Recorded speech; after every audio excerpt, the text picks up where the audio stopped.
Hey everyone, how are you tonight? I'm still getting set up, so give me just 1 sec. I'll go over here and make sure this isn't echoing, and then I'll come over and say hello to everybody. I still have to send my links out. I'm running way behind tonight. Let's see. Okay, let me get over here so I can say hello to everyone. Hi, Wicked Cryptids. Hi, Laura. Hi, Jared, my brother.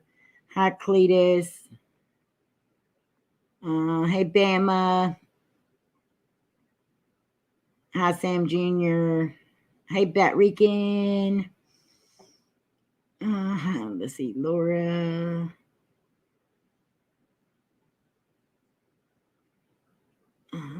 MJC. Hi, Vodka. Love you, sis. Hi, Cody, my handsome nephew, and hi, Tony and Manny, if you're there with him. Eddie and Jen. Hi, V. Hi, Debbie. All right, so I'm still sending my links out and everything, y'all. I'm running way behind. Stupid job. And Batrican, I do have something from you that I'm going to open here in just a few. I did like your video, Batrican. I love seeing how you did the office. I have never been to IKEA. I think I would end up spending way too much money in there as well. Let's see.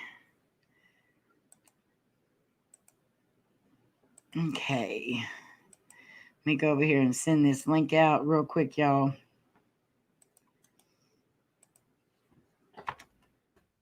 Okay. And then, let's see.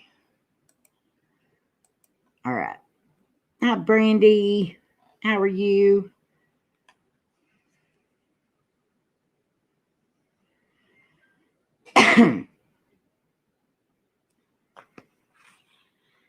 I think I am getting my mom's cold.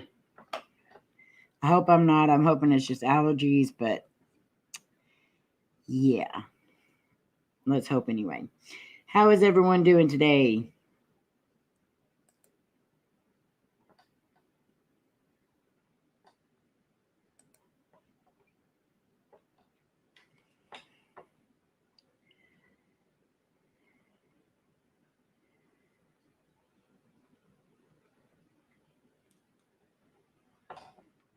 Hey, K-Laws, how are you?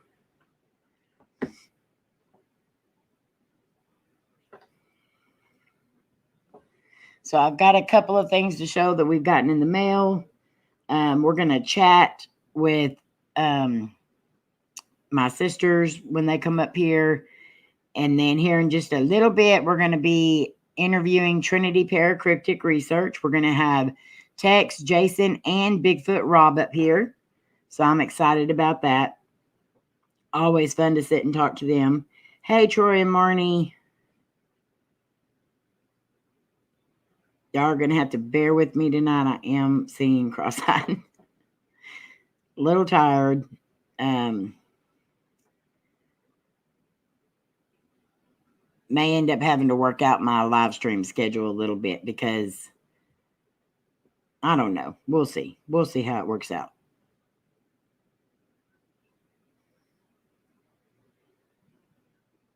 It's just been a very long day.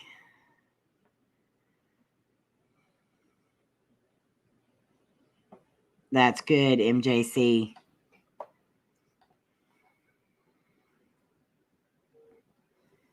If y'all will, please smash that like, share this out. I would appreciate it very much.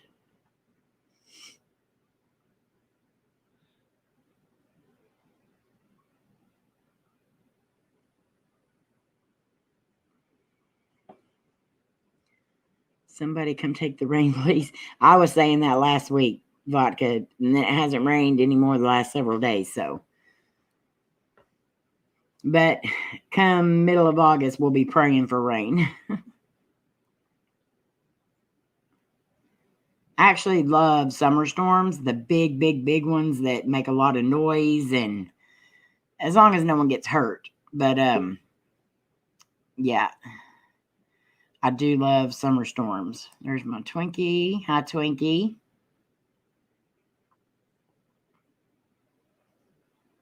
I can't hear you.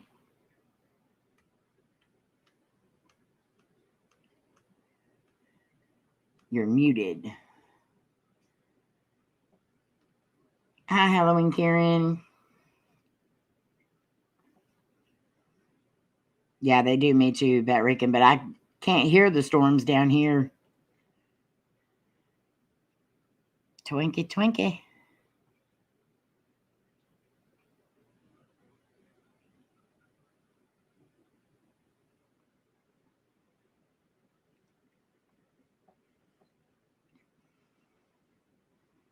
Are you there?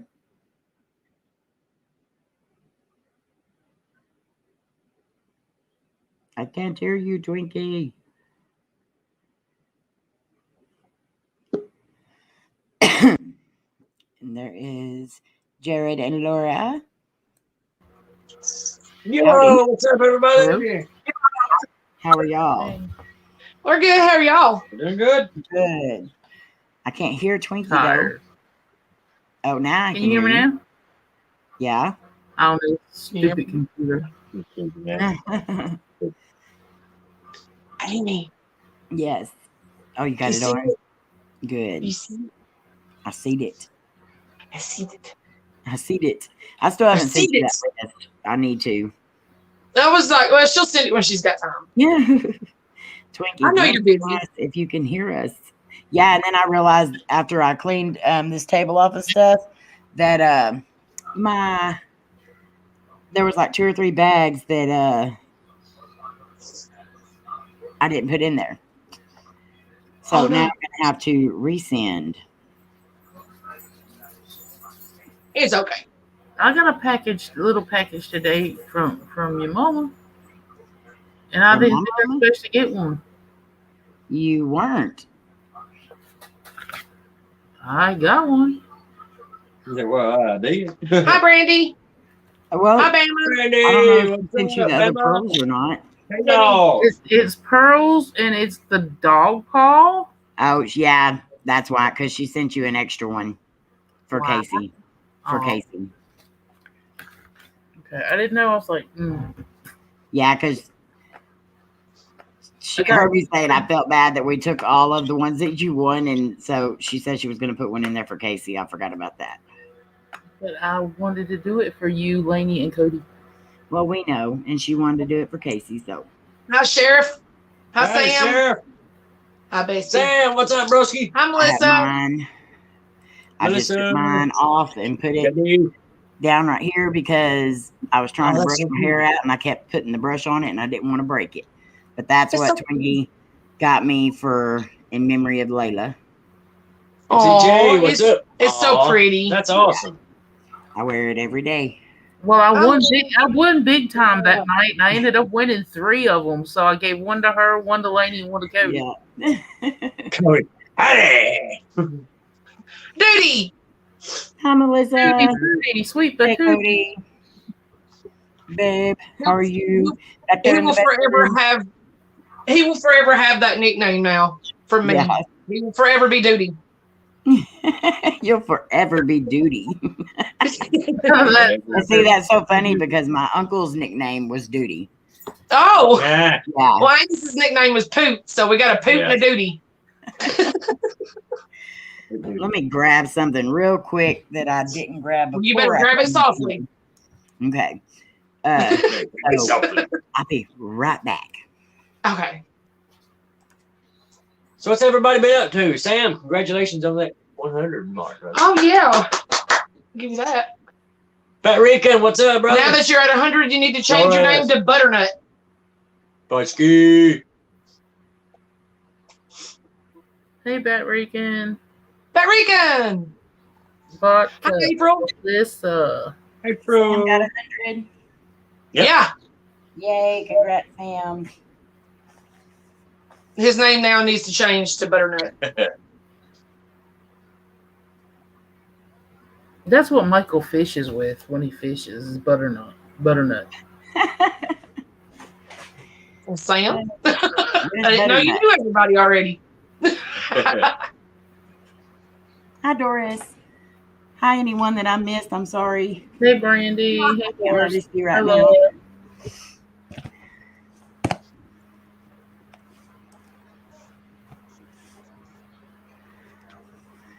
So I've got a couple things that I'm going to show real quick. I haven't opened this one. This is from Batrican. I haven't opened it yet. I did cut the top, but I haven't opened the inside yet. And then I also have a shirt that I won on Brenda's channel, Hawk Paranormal and Brenda. I won it on her channel, so Doing better, Doris. I did open this already, so, and I didn't film it, so, but this has a little emblem on it. Where's it at? Where's it at? Right There it there. is. Right there.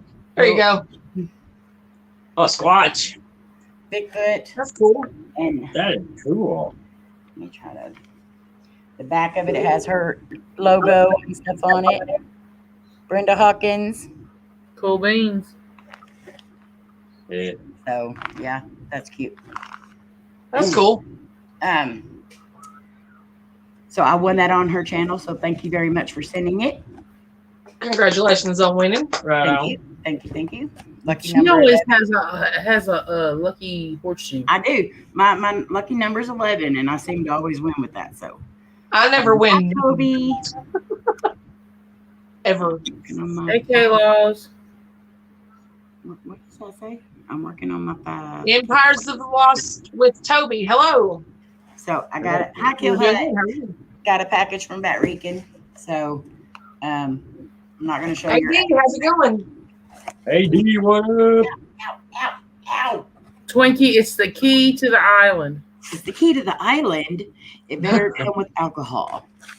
So there's nothing like working at, okay, I'll tell you, I do have a new job, another job, and we serve alcohol. There's nothing like taste testing your beverages before you start work. So as I was already tired, that just made me just a little bit tighter. So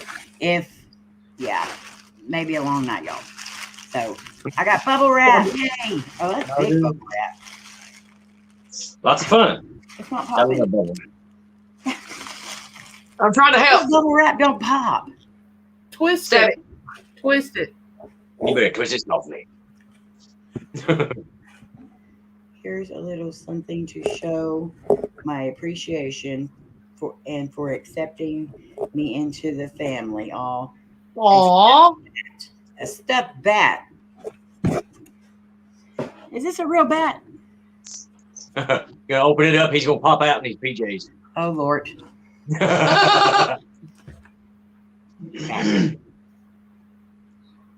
He's gonna put on Jesse's PJs that he couldn't stand. I always get nervous opening these things anymore. Like Frugal Farmers got me kind of. Hi, AD. Got me. Okay, wicked. Scared.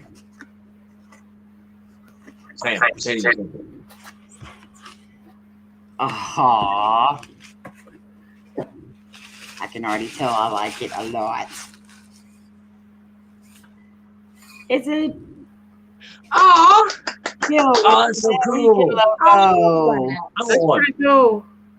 That is Aw. so cute. Oh, It's got the design on it. Does it have alcohol in it? Barbara, what's up? where? Hi, Barbara. I have a hard time. Thank you so much, Batrican. I'll definitely carry this around and make sure I show it off. I love it. Thank you so much. And you've always been part of this family from day one. Yes, you have. That is so cool how they do that. I know Angus loves Batrican to death. They just like, is Batrican going to be there? Is Batrican going to I don't know. Batrican is awesome. Well, he has one Angus over. I'm too weak. Ugh. Twist it. Twist it. Twist it. There we There you go. go. Ah, Some bubble wrap ASMR for you. But yet she can't stand here crunching. No, but this it's a different pop. I feel like I'm like hurting somebody that needs to be hurt. Send me one. Yes. I want to rock it for you. Hey, No, my That brother. Reagan, I love it. I know. I've been wanting to Jean. try to get one of these and see what they look like. Now I'm glad I did, or not glad I did, but glad you sent it. Thank you so much. Hey, Jean. Hi, Jean. Hi, Noah. Hi, Empire. The lost Toby. Hi, Colleen. Hi, Colleen. Hi, Barbara. If I missed anybody, I'm sorry. If I did, just come back and say, you didn't say hi to me. I did some ghost writing. Awesome.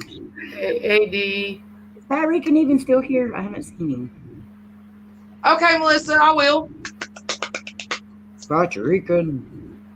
Yes, I have a new logo. I'm very proud of it. Jared made it for me. Yes, I could fill it with alcohol. Thank you, Batrican. I love it very much. And I will definitely show it off.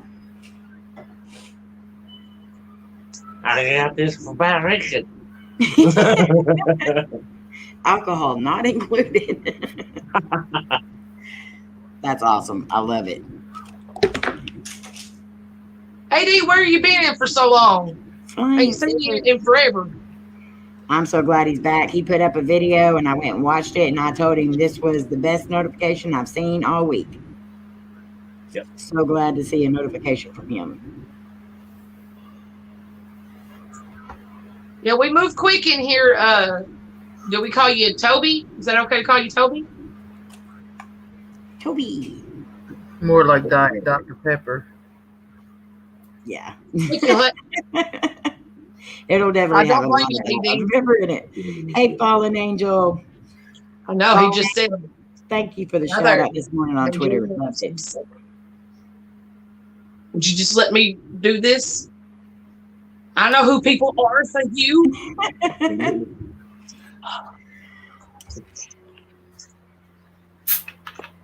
How's everybody's day been?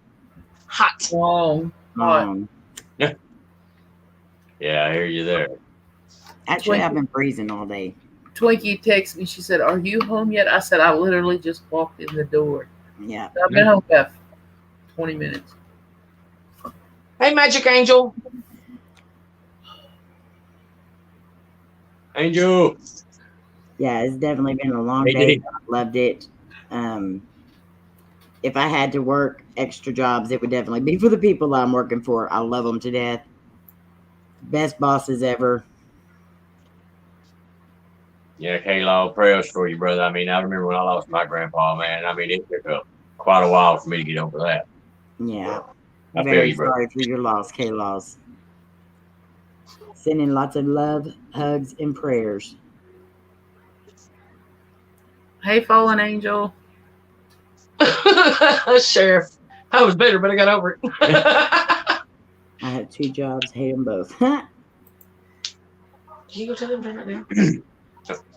I have 3 jobs, fixing to retire from one, and I love the other 2. But they are exhausting.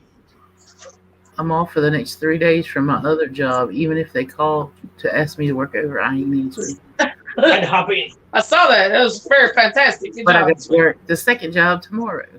Yeah. You're welcome, Kill Hut. I love coming to your premieres. Sorry I missed some of it, but I was sneaking around. And it's very hard to sneak around in this little building. Yeah, At I'm my gonna watch another other job, it's a lot easier.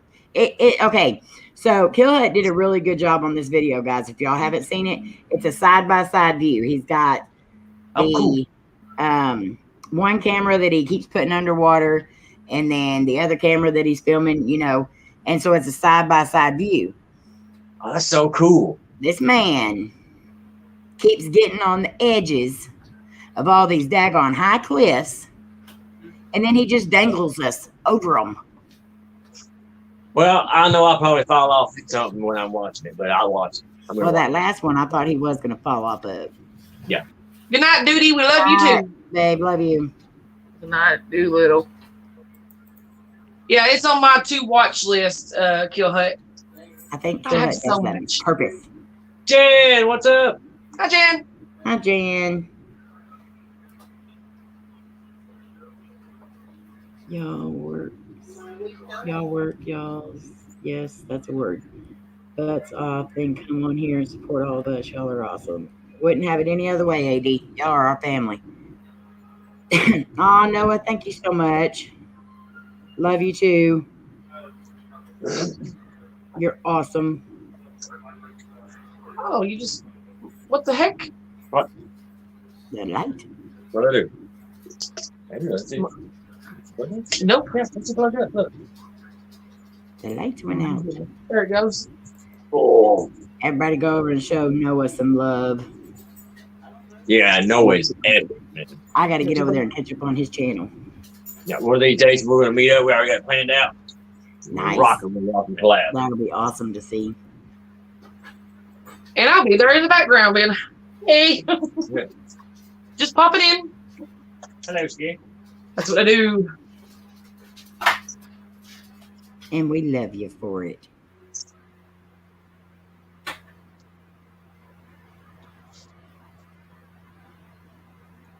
Hi, Magic Angel. That's awesome, Magic Angel. Send me some. I know where she works. That's nice.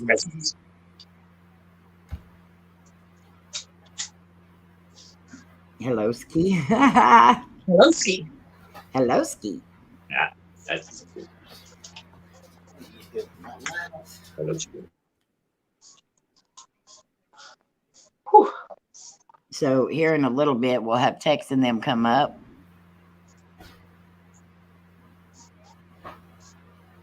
I have a question, Amy. Yes.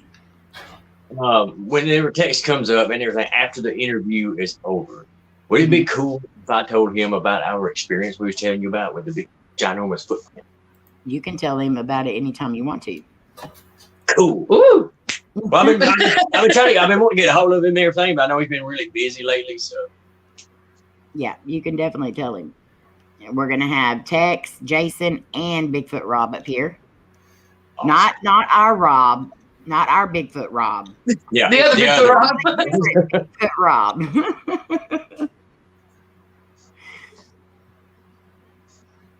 Keep turning it up. So who all is in North Carolina area? My sister is in North Carolina. Entity Paranormal. Me. Carolina. We're in Tennessee. She's in the Carolinas. I plan on being there one day. Yes. Batrican. My ex-wife. Batrican. You got to fill us in one day about what your ex-wife done did to you. Everything sounds like. Yeah. Sounds like it. NHGIRL Paranormal is in the North Carolina area too. Like, oh, just kidding. San Francisco. Oh, that's awesome. I want to go to California, but I have to have a good vehicle to drive because I'm terrified to fly. Knock her out. What You're gonna part? have to tranquilize me. Toby, what part of North Carolina? Well,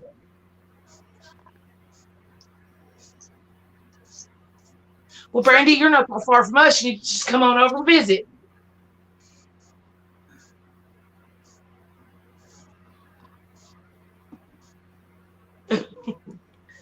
Hey, V.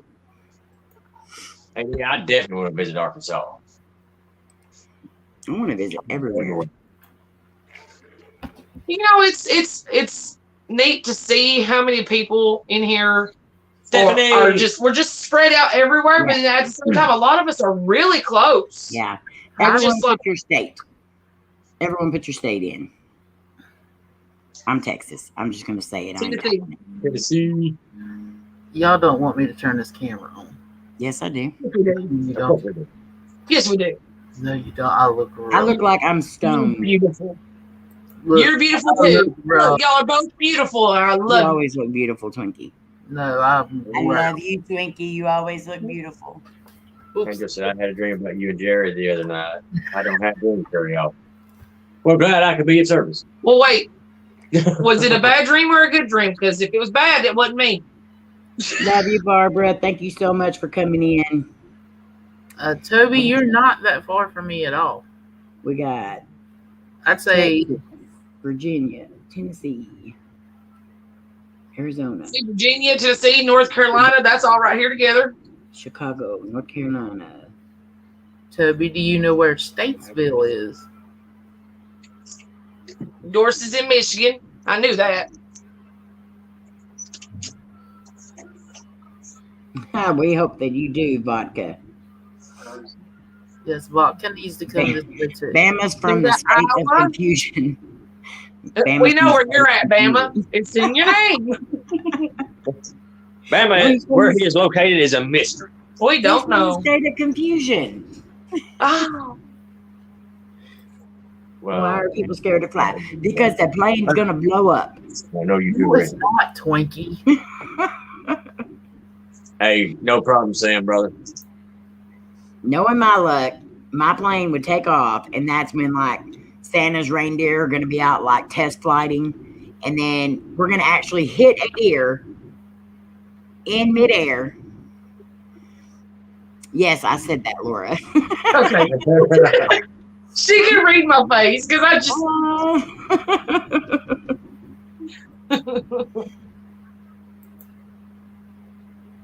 Hi, Mary. Love you.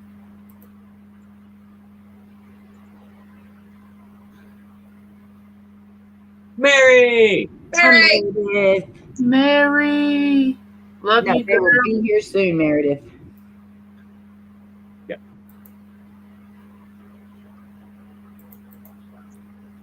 Oh my! Hey, you're not that far from us either, Noah. You're a little further away than some of the others, but everybody else seems to be just right above us. And there's a couple that's below us. Me. Well, I'm from originally Baltimore, Maryland, so that's not far from PA at all. Mm-mm. And I'm originally from Texas. Mm-hmm. I'm originally from You're Tennessee all the way. right here. I just still can't believe how close Laura's family is to my town. Yeah, that's wild. Yeah, it's crazy. We're like 20 minutes away, if that. That's the next town over. And I remember I said I was born at the Clay County Hospital. She's like, that's right there. Yeah, Remember, I've had two people from Statesville yeah, come on our live stream. yep. Oh, that's cool. Crazy. Small One of them is Brendan. Brendan. Mm-hmm. Haven't seen him in a bit. I ain't neither. I've seen that he's went live a couple of times, but it's always when I'm working and I can't get in there. Crossroads is like an hour and a half away from me. Yeah. Which Well, Tommy, if you ever make it to Tennessee, hit us up. man. Meredith, you would be from Mass. I ain't saying it. I'm gonna go out there, States. YouTube will be all over. Well, right here, man. Yeah, we go out of state and do a lot of YouTube stuff too. It's always fun to go out and collab with everybody. Well, that's cool, Sheriff. We You got ain't that far from us either. Yeah. from You ever make your way back? Tennessee, It's Virginia, West Virginia. I'm from Georgia. See, West Virginia ain't that far either. How are you, Miss Stephanie? I'm glad to see that you're feeling better, and I'm so sorry that I missed your premiere earlier. So, is today your birthday, Stephanie?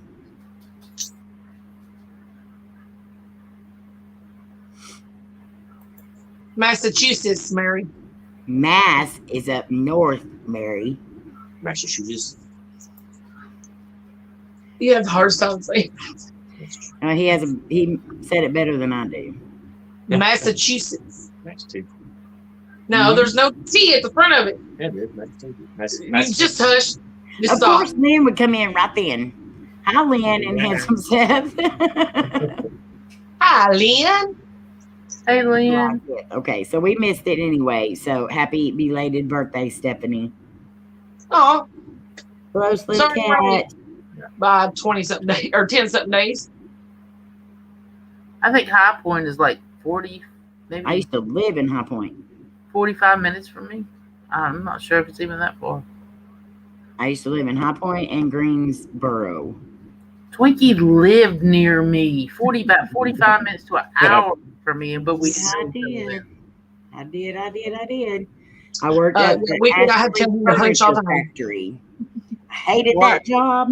Where? I worked at the Ashley Furniture Factory. They're in crap. It wasn't in High Point. It was in the next town over. Started with an L, I think.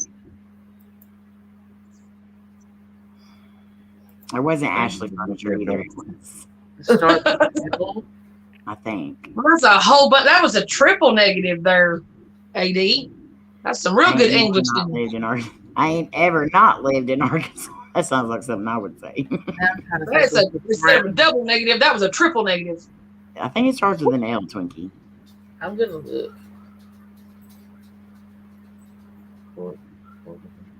That sounds familiar. No, Sheriff, but I've heard of it. You're now Lexington, yeah. Thomasville, yes, it was Thomasville. It didn't start with an L. Thank you, Toby. Yeah, Thomasville. It had 2 L's in it, is so. where I worked. I said Ashley Furniture to begin with.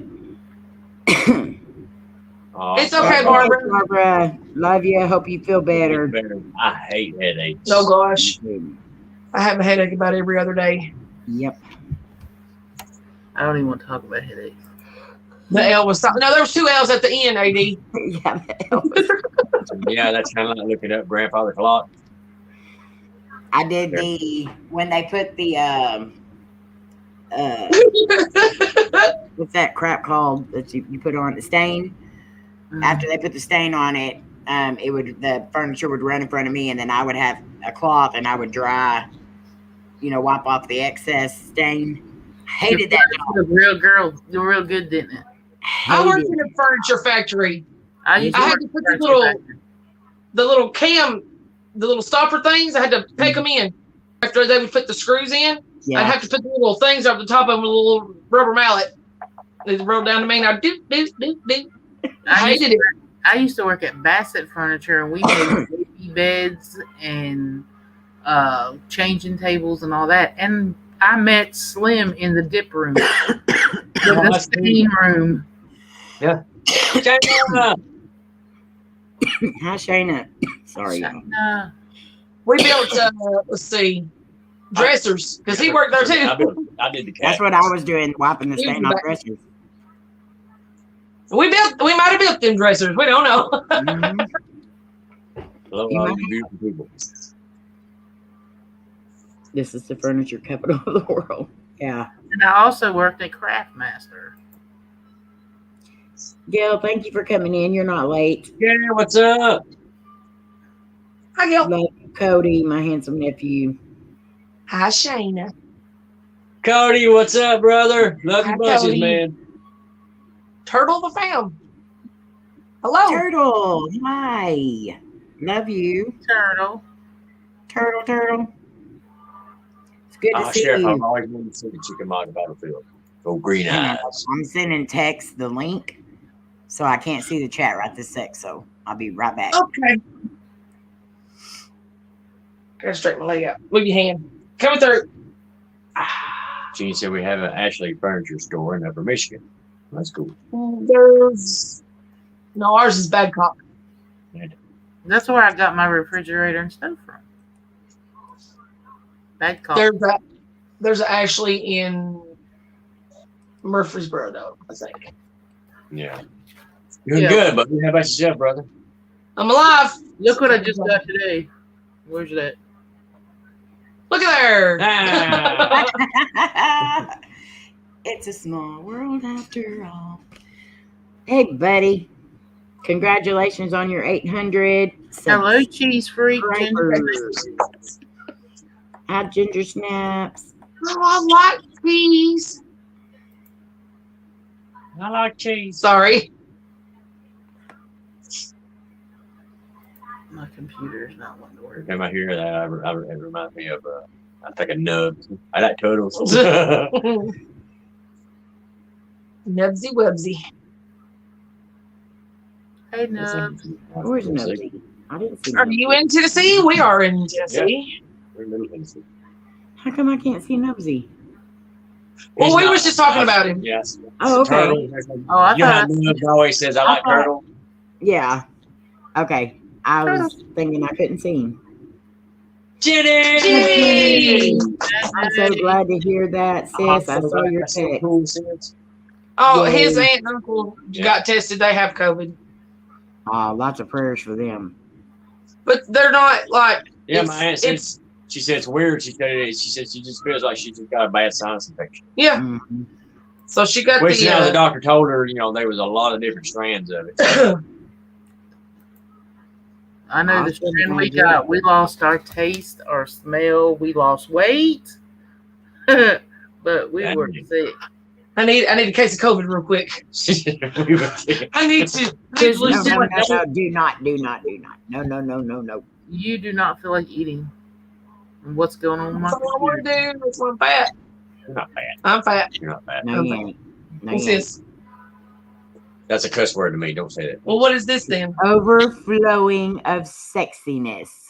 There you go. It's Well said. I took it from your wife. sexy. Overflows.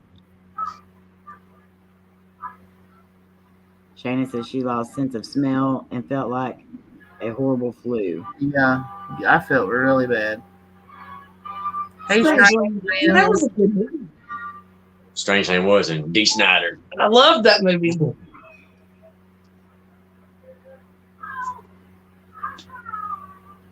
Exactly, Shayna. Is somebody dying in the background? I Sounds think like a that's cat. Slim's TV. I don't know, Lynn. I think I was left out on that part. I think it's Slim's. Somebody else got mine. That's Ooh. right. Yes, we all sexy. Yeah, right. I had a truck driver try to take me to Canada today. Had a what, Twinkie? A truck driver tried to take me to Canada today. Ooh. What now?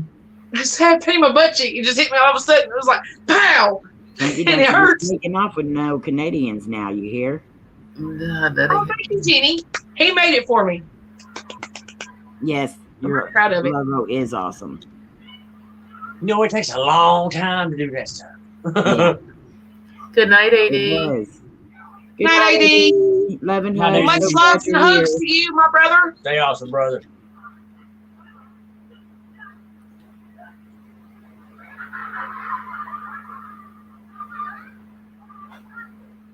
Well, hello, Pickle. Hello, Pickle.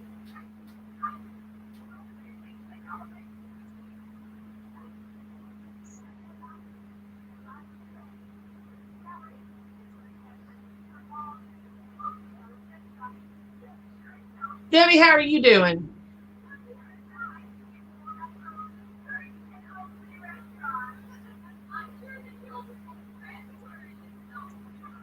What are you doing? I'm peddling. Sorry.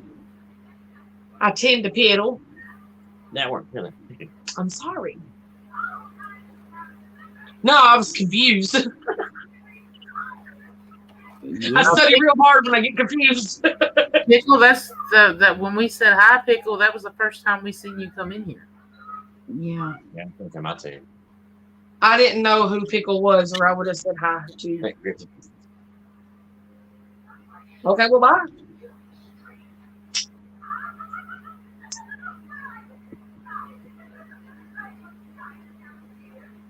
Strangeland. Anybody Yes. here? Kobe, Bigfoot? we have hunted for Bigfoot. Yeah. Well, I haven't personally hunted for Bigfoot, but there's people in here who have. Hey, Gail. If I find a Bigfoot, I'm gonna jump on his back. Piggyback rap. Ain't nobody ever said they could do that. Ain't nobody ever said I got a piggyback rap from Bigfoot. I think that's because they. Oh, never mind. Amy, how are you today? This evening, tonight? Listen Well, to something. hi, Diane. Bigfoot has been spotted in Michigan. Well, his name is Rob. James, buddy. There's a Bigfoot and Dogman class going on in Minnesota. Yeah, you want to be buried. Well, I would not want to be in the middle of that. I'll be buried with my honey and up in the air so everybody can have like after my second. That's good, Debbie. I'm glad you feel better. Somebody won't let me cut my hair. As I got my stuff out, was fixing to shave my head the other day, and he took it away from me and said, "No, you ain't." And I said, "You do it. I'm shaving mine." Fine. We're going to have some Bigfoot and investigators up here in just a few. Yeah, we interested in all that stuff. Yeah. Bigfoot, paranormal. 90% of us that are in the paranormal field believe that there is so much out there. And if we believe in ghosts, we're definitely going to believe in all kinds of other stuff. And a lot of us have had our own experiences. So, Yeah, because I mean, the way I look at it is if something can exist that we cannot touch, you know, something's there 1 second and just disappears in front of it. If things like that can exist, why can't Bigfoot? Why can't any other creature? UFO, things like that. yep. Good night, Stephanie. Love you. Hi, Stephanie. That's awesome, Nice, Stephanie. Wicked.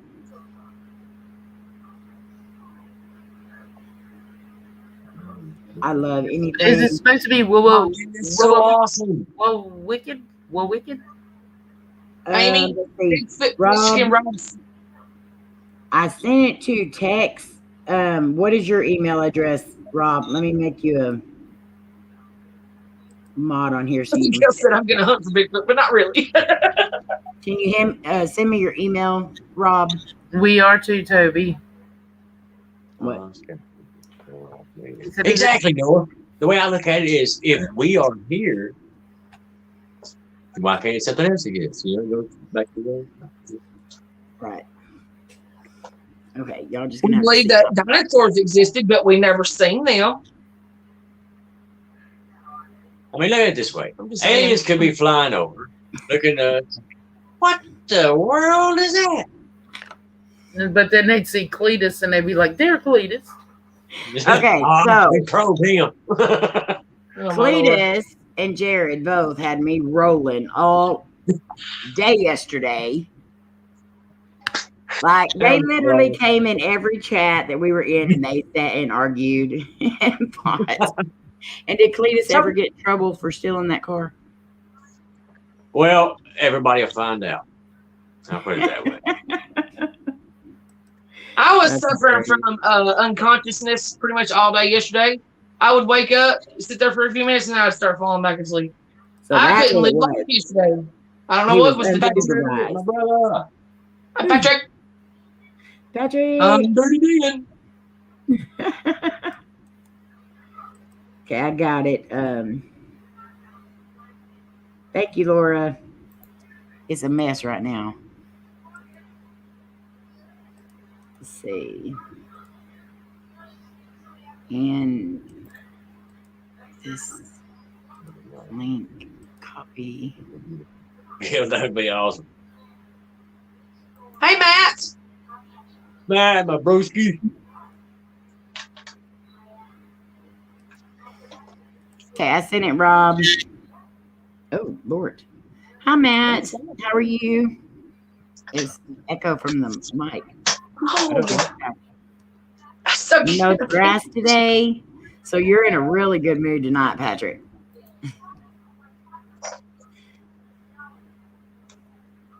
Patrick, have you got your pizza? I had lasagna. Lasagna. Patrick and I can't function without our pizza. If it was spinach pizza, I'd be okay. Spinach pizza, yes. Oh, I love spinach pizza. Mine is pepperoni. I like mine fully loaded. Everything. That's how Cody likes his.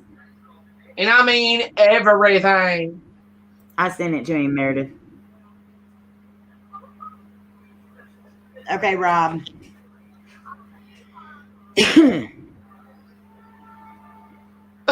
Was this I still want pizza. Hey, E, What's up? I just how goes it? Straight jacket. Straight jacket comes in saying salami. in the house. Hi, James. Hi, straight jacket. I bet you are fully loaded after that. I am. I'm always fully loaded, James. Always. She always got one in the chamber. Always. I'm always prepared. You never know when that might come in handy. Just saying. Somebody might try to kidnap me. You know what? They're going to let go when I let go. Thank you, Fat Rican. I love you, Batty brother. Put your link in here before you leave, Batty. That's awesome. And thank you so much for my cup. I love it. I'll show it again. I love it, That's love it. awesome. James, that's because okra is a cruciferous vegetable. It's Christmas. Cruciferous means it causes gas buildup. It's a Christmas. As does Brussels sprouts, broccoli, cauliflower. Hi, Tex. I sent you the link. Hi, Tex. Tex. Hey, Now, brother. Send it to Jason. Or do I need to send it to Jason? That's James. That's what it means. Cruciferous means gas. Never mind. Lord, you're making me crazy. Just Yeah, it makes you fart. that's what cruciferous means. The Chinese. Oh, you're eating Chinese food tonight? That's good too. Thank you, Noah, because we have awesome people around here. That's right. Our boss All bought of us us are here. Japanese. All of you guys are here. And Noah, because you're here. We're all here. It's because y'all are all here. And I'm just here talking about farts with James. Okay, now I would admit her farts ain't awesome. Hey, Well, she has some listen. awesome farts, but they're not awesome. You ever let one that sounds confused about life? So, yeah. Yeah. It's like, huh? Yeah, then she let Probably one any that come out of Cody. She let one. It just sounded like it just didn't even care about it. It was just, Oh, you're lactose intolerant, Bama. Patrick wants pizza. They're eating Melissa. Chinese, but he wants pizza. you got He done mowed the yard today, Melissa. Listen, And you got to didn't get this man a give him pizza. no pizza. Pizza is life. Toby, this is one of the best channels you can come to. That's right. This is all these people. All the people in the chat, all the people up here on the panel. Absolute the best. Yep. See, James comes in here, gets me started on farts, and then just leaves that part of the conversation, just goes Yeah, to say he it to does. everybody. He's good at Everybody that. knows. All you got to do in our stream is come in and just say, fart, and stand back. I'll take off with it every time. He'll be all right. I could just see her shaking her head too. He'll be all right.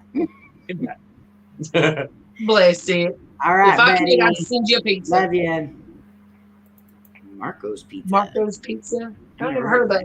Yeah, they have it here. It's some good stuff. Am I supposed to say it? Yes, James. You're supposed to say, hey, I farted. Every time. Toby said, "Is it a pull my finger moment?" No, this is With Laura, I don't think you have to pull her finger. No, It's if it hits me, it's... hoof-hearted. Somebody actually made a song I know. called Hoof-Hearted. But it says it real fast together, and it sounds like it says Hoof-Hearted. And Patrick says he's got beer farts. I'm sorry, Melissa. Butt trumpet. He's got mowing the yard farts. Oh, Oh, Lord, Melissa, poor thing. She will be missed. no. Open the window And and then he get your wants to add coffee mask pizza. real quick. But he wanted to add pizza on top of that, but she fed him Chinese food. That might be worse. It might be, because if it's got any kind of soy or anything in it, whoo-hoo. Yeah. Down for the count.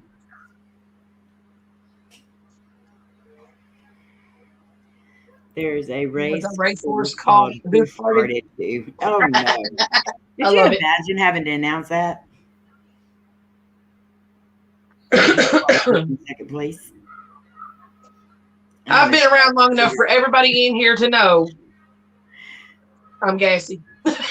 And I giggle about it. Ew, Sam. Well, Sam's got tuna farts. Those are the Ew. worst.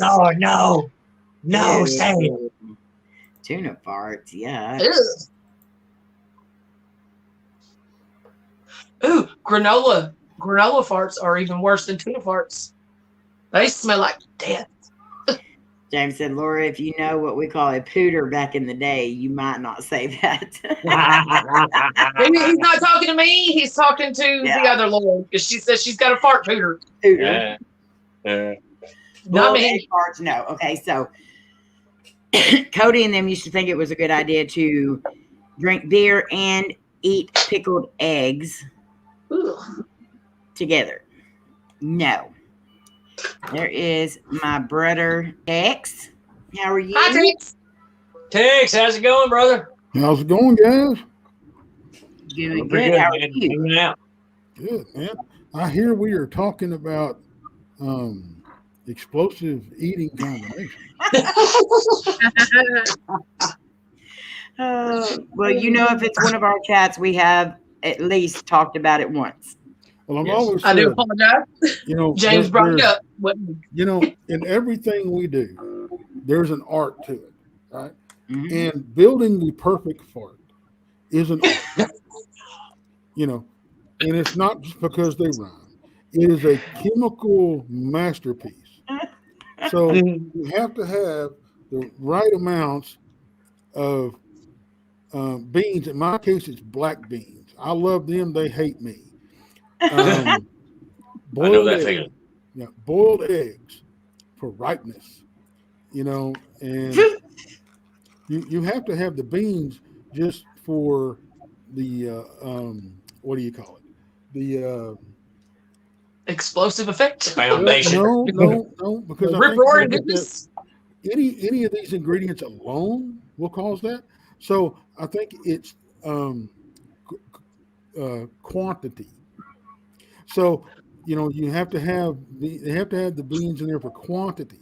Now, where you start dialing into the quality is where you add the boiled eggs and a touch of bourbon, and you have to add. Now, this is very important. You have to add milk for volume. Oh my Lord. Oh, Lord. Yeah, but if you introduce milk into my situation, then it's going to be more of a mess than sound. It's going to bring up a whole new set of problems. It will. See, that's Bama just a said texture. byproduct. That's just a byproduct of That is a mess that I don't want to have to deal with. Mm. I'll stick with my You know. cruciferous vegetables. we all have to sacrifice for art. In That's turn, we true. all have to sacrifice for fart. You have to suffer for your art. Right. You're the one who's going to be exactly. suffering because you'll be here with me on it. Yeah, but everybody suffers for yours. You know what? Nobody asked you. Hush. And if you really want to give it that add that garnish on top, if you may. I recommend a hearty stout of a hearty glass of one or two things. Either a nice pint of Guinness Oh, or Lord. a goblet full of what's called dragon's milk, which is a milk stout. Ooh. Oh. So yes, Yes, it is Jay. perfecting this and get it. It is an art. So there you have Texas recipe to the perfect fart. But That sounds like a fart I don't want to be around. I warn you: do not be around an open flame when you open these packages. So don't eat any of this before a bonfire. Yeah. Right. Not a good idea. No. Don't eat any of that before Brown Springs text, because there may be more Brown Springs out there than we need. Yeah, that ain't no lie. Hi, Carl. Hi, Carl. You Carl, when you what's talk- up? The infamous when we start talking about Jason. infrasound, or you talk about the brown sound, We can create that without infrasound. Now, I'm not saying infrasound won't be a byproduct of what we're doing. You got a pull? You got a pull? Oh my gosh. Jason's like, what did I walk into? Farts are us. Yeah. He's wrote the book. You're good. What I love about this, Yep. this is a conversation that we'll never have on our channel. Come here, little dog. I think I need you. Come here. I think I need you. You're a support Where's animal. your puppy? I need a hug. So I sent Rob the link too, so he should be on his way. Well, good. I sent it to him also, so Good. he can't say he Hey, didn't Rob. get it. Hey, Rob. The other Rob. Hi, Yeah. Rob, the other Bigfoot Rob. Me and Bob, we went out to eat dinner tonight, and we went to Chili's. And Well, there's your first mistake. well, no, I was pleasantly surprised. I went out on a limb, and I normally don't do this. I won't go to like a bar food restaurant type thing and order a steak. Right. It's like going to a chicken or a fish restaurant and ordering a steak. You just don't do it. Mm-hmm. Yeah. You know, you're asking for trouble. But I asked the bartender, which was a great bartender, by the way, got introduced to a new drink tonight, and I absolutely loved it. And I had 2 of those and 1 beer, and that's probably why I'm having the conversation that I'm having. But I went ahead and ordered the ribeye because I asked the bartender, I said, because we're sitting at the bar, I said, look, I said, before I order this, I'm going to put you on the spot. Do y'all cook a good steak? Because if I get a bad steak, I'm going to throw it at you if you tell me it's good. So he said, no, we got, you know what? They do. They cook a good steak and everything. I said, all right, you know what's coming. And I'll be dadgum if it wasn't a good steak. Yeah. So I was pleasantly surprised. Dude, I like Chili's. I go there all the time whenever I get a chance, really. I used to I love don't their go that often. Philly's beef, the Philly steak deal, and they don't carry it no more. Yeah. Well, Their I fajitas will are really tell you good, this. actually. I will tell you this. You can still get a lot of that stuff if you ask for it. It's not on the menu, just like the chicken fried steak's not on the menu anymore. Monterey chicken's not on the menu anymore. But if you ask for it, they still cook it for you. You're right. Well, I have So, to ask. But I saw this little boy making a margarita, and I'm like, good God, what are you making over there? It looks good. He goes, that is our grand coconut margarita. Oh. Ooh. And I said, well, can you make one of those frozen? He goes, I can try. I said, well, try. And I had 2 of them before, or 3. I had 3 of them before we left. You don't even remember how much you drank I had. Wait, we're supposed to be counting? Well, you know, I can't count past 20 and a half without my pants unzipped. So, you know. Oh, Okay, so. Okay, I'm not even going to ask. So, I no, had. just keep moving. I'm just going to keep moving on. Look at you. You got the whole Morticia thing going on tonight, Amy. Morticia? I'm digging it. Do I look like Morticia? No. Would you just take the compliment? Okay, thank you so much. Come on now. Mads, what's up, brother? I'm Abs. Rob. Well, there goes the neighborhood. Rob, you Hey. may want to bail right about now. I'll come with you.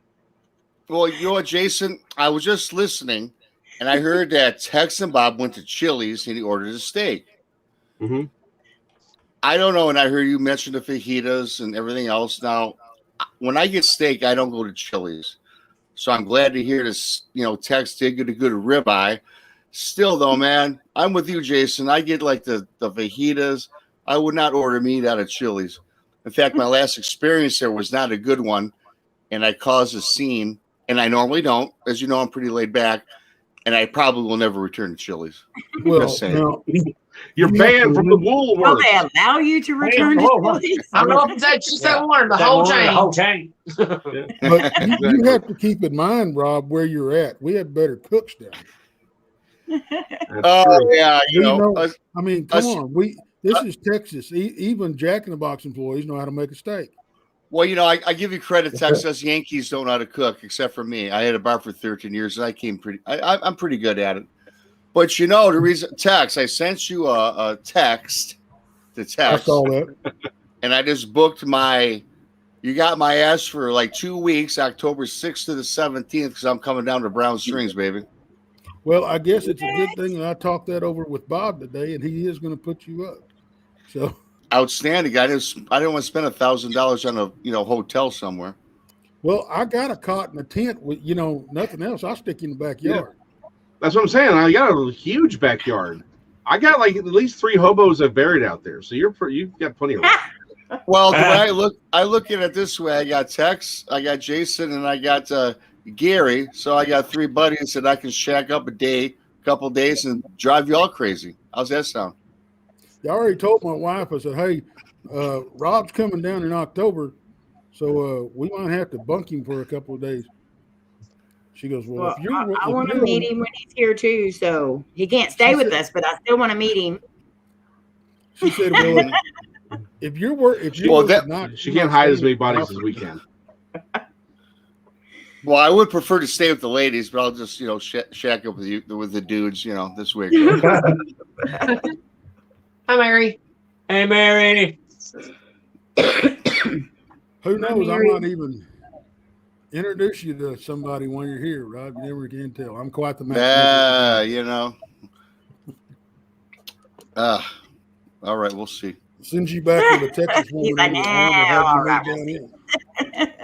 Hey, Tex, though, I do want to, when I come down there, since we'll have days to kill between the Brown Springs expedition and then the conference, I looked on this calendar. We got 3-4 days to blow. I want you to take me to that Mexican restaurant that you claim is to be fabulous. I got to hit that because I want to hit Mexican food in Texas. I know the steak is probably good, but I want to hit that place because you got me fired up like 2 months ago. Back the truck up. You know the steak is probably good. You're going to figure out you're welcome before you even get on the plane, brother. Yeah. I'll tell you this much. If I cook you a steak at my house and you ask for steak sauce, I'm going to kick you out with the dog.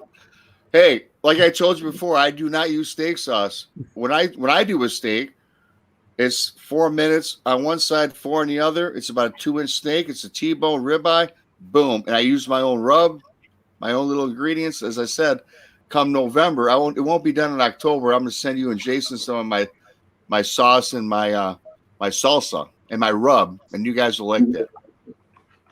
Well, you think we will? Hey, just because I'm from Michigan don't mean I don't know how to cook. Dude, I was 13 years doing this stuff at the bar, so I got good the last 4 years. The first 5 years I sucked. I will admit that. Now, look, just because you can mix a drink don't mean you can cook, okay? I can drink. I can drink anything. I can drink out anybody. Was there a theme that we were going to be discussing out of curiosity, or are we just talking about food, which is fine with me? I'm happy to discuss the finer points of brisket, smoking, because I'm a low and slow guy myself. But I'm just wondering. I wasn't prepared. I wasn't sure what we were supposed to be prepared for.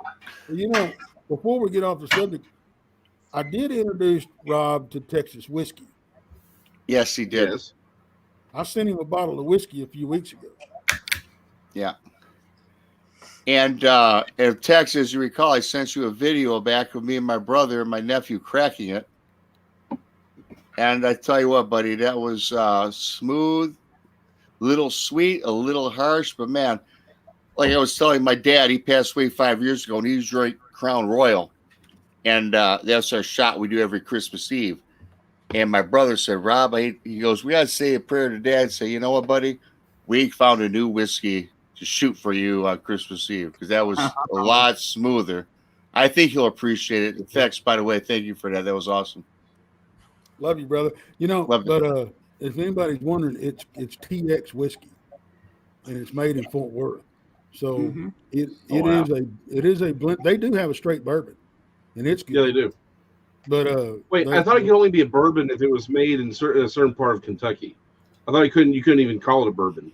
sort of like the whole champagne thing, or does that not exist anymore? No, I don't think so. I think it's just a.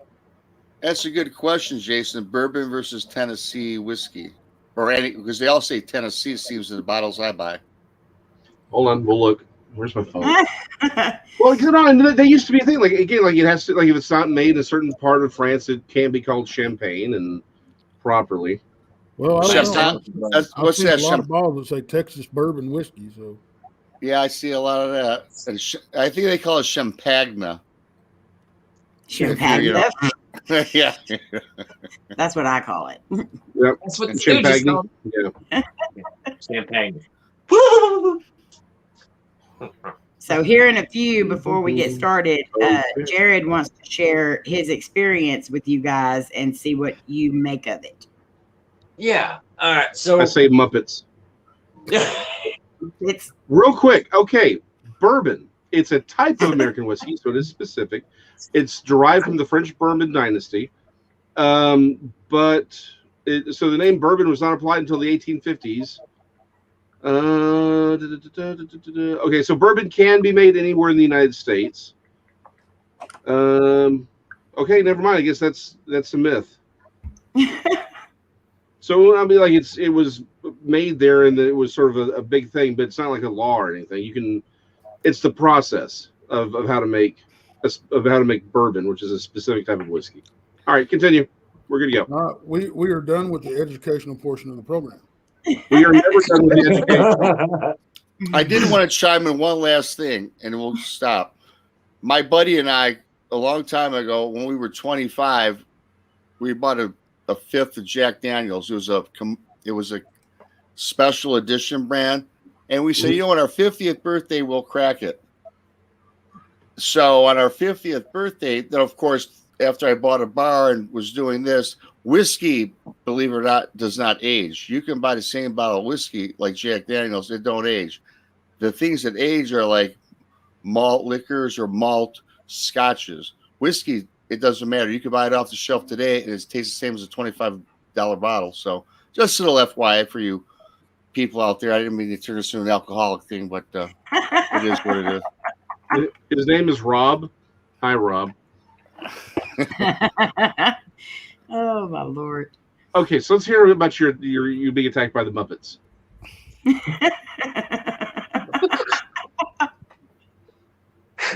They caught me from behind. I was surrounded. They wanted to show you what it felt like to have a hand up your butt. Yeah. Look on. oh my Lord. It's my turn. Revenge. Yeah. Yeah. All right. So years back, we lived, in a very secluded area back in the woods in, Tennessee here. And the kids are pretty young, and they love to get out and just walk around. So a lot of times we'd get them out and say, walk through the woods, stuff and everything. Well, one day across the house was a little trail, and we're going up through there, and there is this footprint there, and it's just like a bare footprint in the mud, and it's like, I would call it like a size 16, something like that. It's massive, and you could spot it from a mile away, and I was like, oh my God, and there was only one, and I was looking around, and then there was another one because it was just a little, like I said, a path and like a little hill beside it.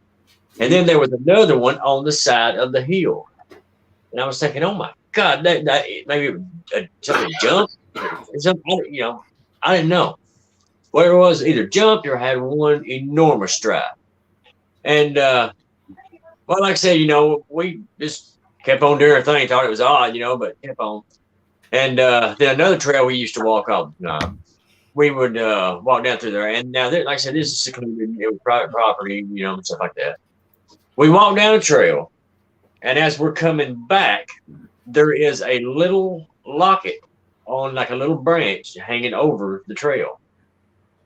And we just stopped and looked at it, and Laura said, she said, I don't know why. She said, but I got the strangest feeling that was left for me.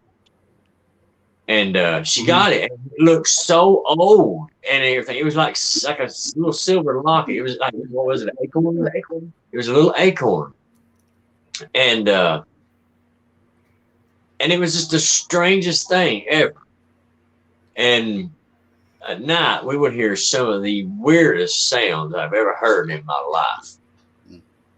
And one night, I was watching one of your live streams, and Amy told me, told me about you. She said, you need to, talk to Tex, And I was watching one of your live streams, and I was, you were talking about, noises and things like that and everything. And my mind is just blown, And I was like, oh my God, I remember hearing, things like that, knocks and things like that, hollers. And, but I didn't know what it was. We just figured it was just some kind of animal or something, but it was an animal. Like I said, I grew up in Tennessee, born and raised in the woods, and I hadn't heard that in my life. And like I said, the only thing I could think it may be was Bigfoot. I mean, it does sound like pretty much prototypical Bigfoot behavior. So again, we're playing with some sort of far out theories at the moment, but we still hold to the idea that there is a living, physical, natural species of Bigfoot. And what you're describing is described by a lot of people. You've got the trackway. Like I said, any one track can be, mountain misshapen, too many things are walking around, that kind of thing. But to have an actual trackway, that's more indicative of an actual Bigfoot. So it just sounds like it's a natural Bigfoot. Gifting is something that's pretty common. I mean, it really is. This is something that you see in the literature and you hear a lot about. I have my doubts about habituation in general, being an actual natural Bigfoot. I think once you start talking about habituation and they're there for years and years at a time, I start thinking you're talking about something else. But they do seem to walk through. They seem to know, because they are natural. They're intelligent animals. They know who owns what, and so it's sort of a, hey, we get it. You live here. We're cool with you, right? Right. Like a peace offering. Yeah, peace offering. Think of other animals will do it too, right? They'll bring game or whatever as sort of a way of saying, hey, we're all good here. At least that's the theory. We don't really know why they gift, but I mean that's I'm sorry, that's almost class 101 for Bigfoot. It's like wow. The whole gifting thing. One of the best examples that I've ever heard about was, as far as people setting it up and everything. This was an odd encounter to result in that to me. Down on the Red River, there was an old boy deer hunting over on the Texas side, and he had built this deer stand, and his plan was to be in it for about a week. So he had built it so where he could actually stay. So basically a tree house is what he built. Right. So he was there. He managed to make it 3 days before they run him out of there. And by they, I mean the critters. Evidently, they had tried to run him off in other subtle ways, but he didn't quite take the hint. So 3 of them surrounded the tree stand and started shaking it, banging on it, reaching in under the boards and trying to grab him and everything. But what's funny is they surrounded it on 3 sides, and the only thing they left uncovered was the entrance and exit to the tree stand. They left him a way out. Right. And he bailed out. The only thing he grabbed was his rifle when he left. He left his optics there. He left all his gear there. He left his ammo there, everything.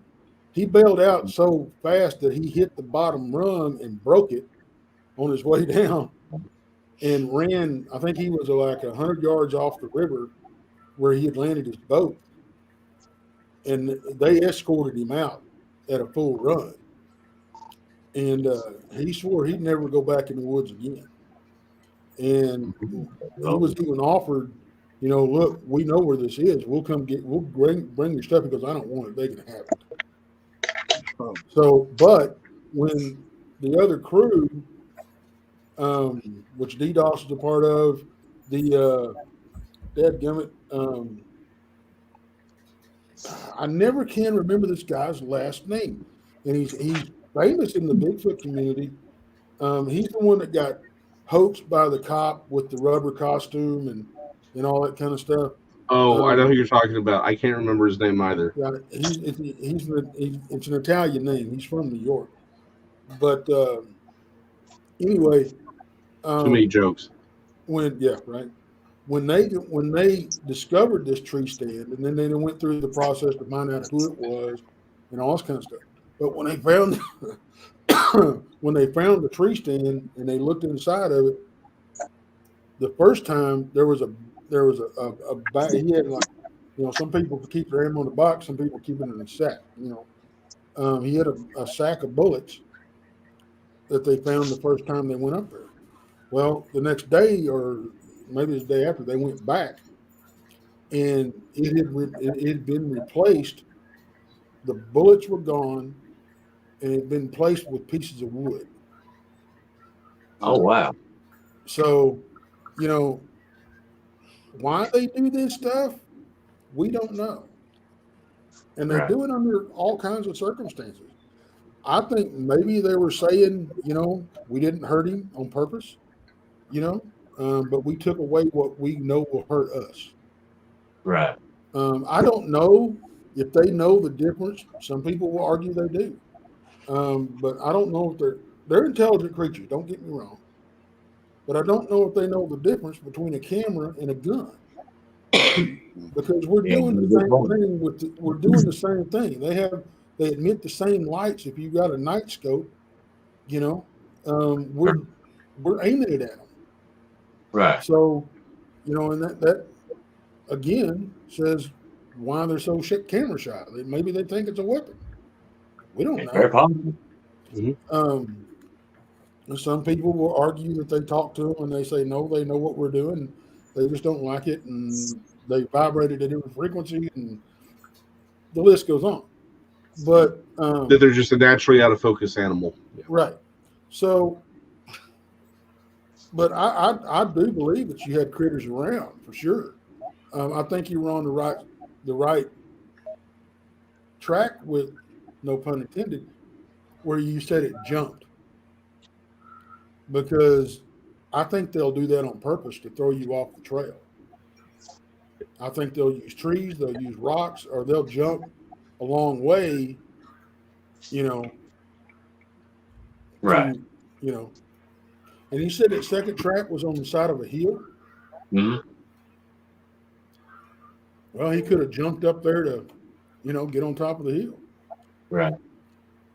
Or he could have even gone on all fours just to, get over it. So this is one of the big problems that I think we have with the natural Bigfoot. Let's just keep it on. Well, has this mic always been here? Where'd that come from? On the natural Bigfoot question, right? When you say, well, what is Bigfoot? Most people say, well, it's a bipedal primate. Okay. Define bipedal. And what I mean by that is, because bipedal means you go on two legs. Well, but what percentage of the time does it take? Like, we're truly bipedal because we don't really work on all fours.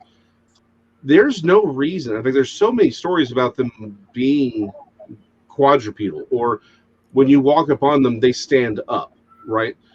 As if their bipedal motion is for fast traveling or long distance traveling. It may be that they spend most of their time quadrupedally. I mean, any chimpanzee can walk upright. Any great ape can walk upright.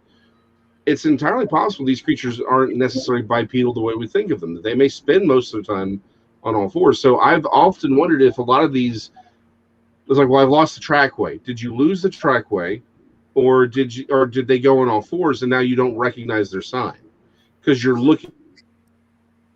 Because not only that, right? And if that footprint is gone, when they go to all fours, it redistributes their weight. So they're not going to leave a deep impression like they would if they were bipedal. Right. So they may not be leaving tracks, unless you have a very specific skill set. and you're out trying to track them, you're probably going to overlook it. You know, with the redistribution of the weight. So, you know, you can do that when you're out in the woods. Even being by people like we are, you can redistribute your weight just by the way you walk. You know, when you start going toe to heel versus heel to toe, you won't. The way you shift and everything. Yeah, you won't leave the same track. You know, it's harder to track somebody that's traveling like that because they'll leave less of a track. You know, so because the idea is when you go toe to heel, now this is wearing, you know, soft shoes or being barefoot, you can feel what's under you before you step on it and break it. So you can move quietly. And we experimented with that. And I proved it. We did. I was surprised. Like you can you get real quiet. I mean, if my big butt can sneak up within 25 feet of you and you're listening for me, what do you think these forest ninjas can do? Right, yeah. Especially especially when you got they're not just going to walk up on you; they'll belly crawl. Up on you. And you know, too, not to sound funny, you guys, what you're just talking about, and this is just happened today.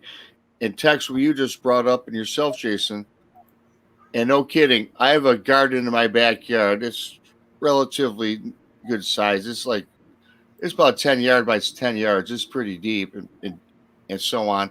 And I watered it down. And today I went out because I had to go pluck some vegetables off of it. And I had watered it down. I went barefoot, bipedally. But you know what? I went down on all fours, right, with my hands and my feet. And I'm like walking through this.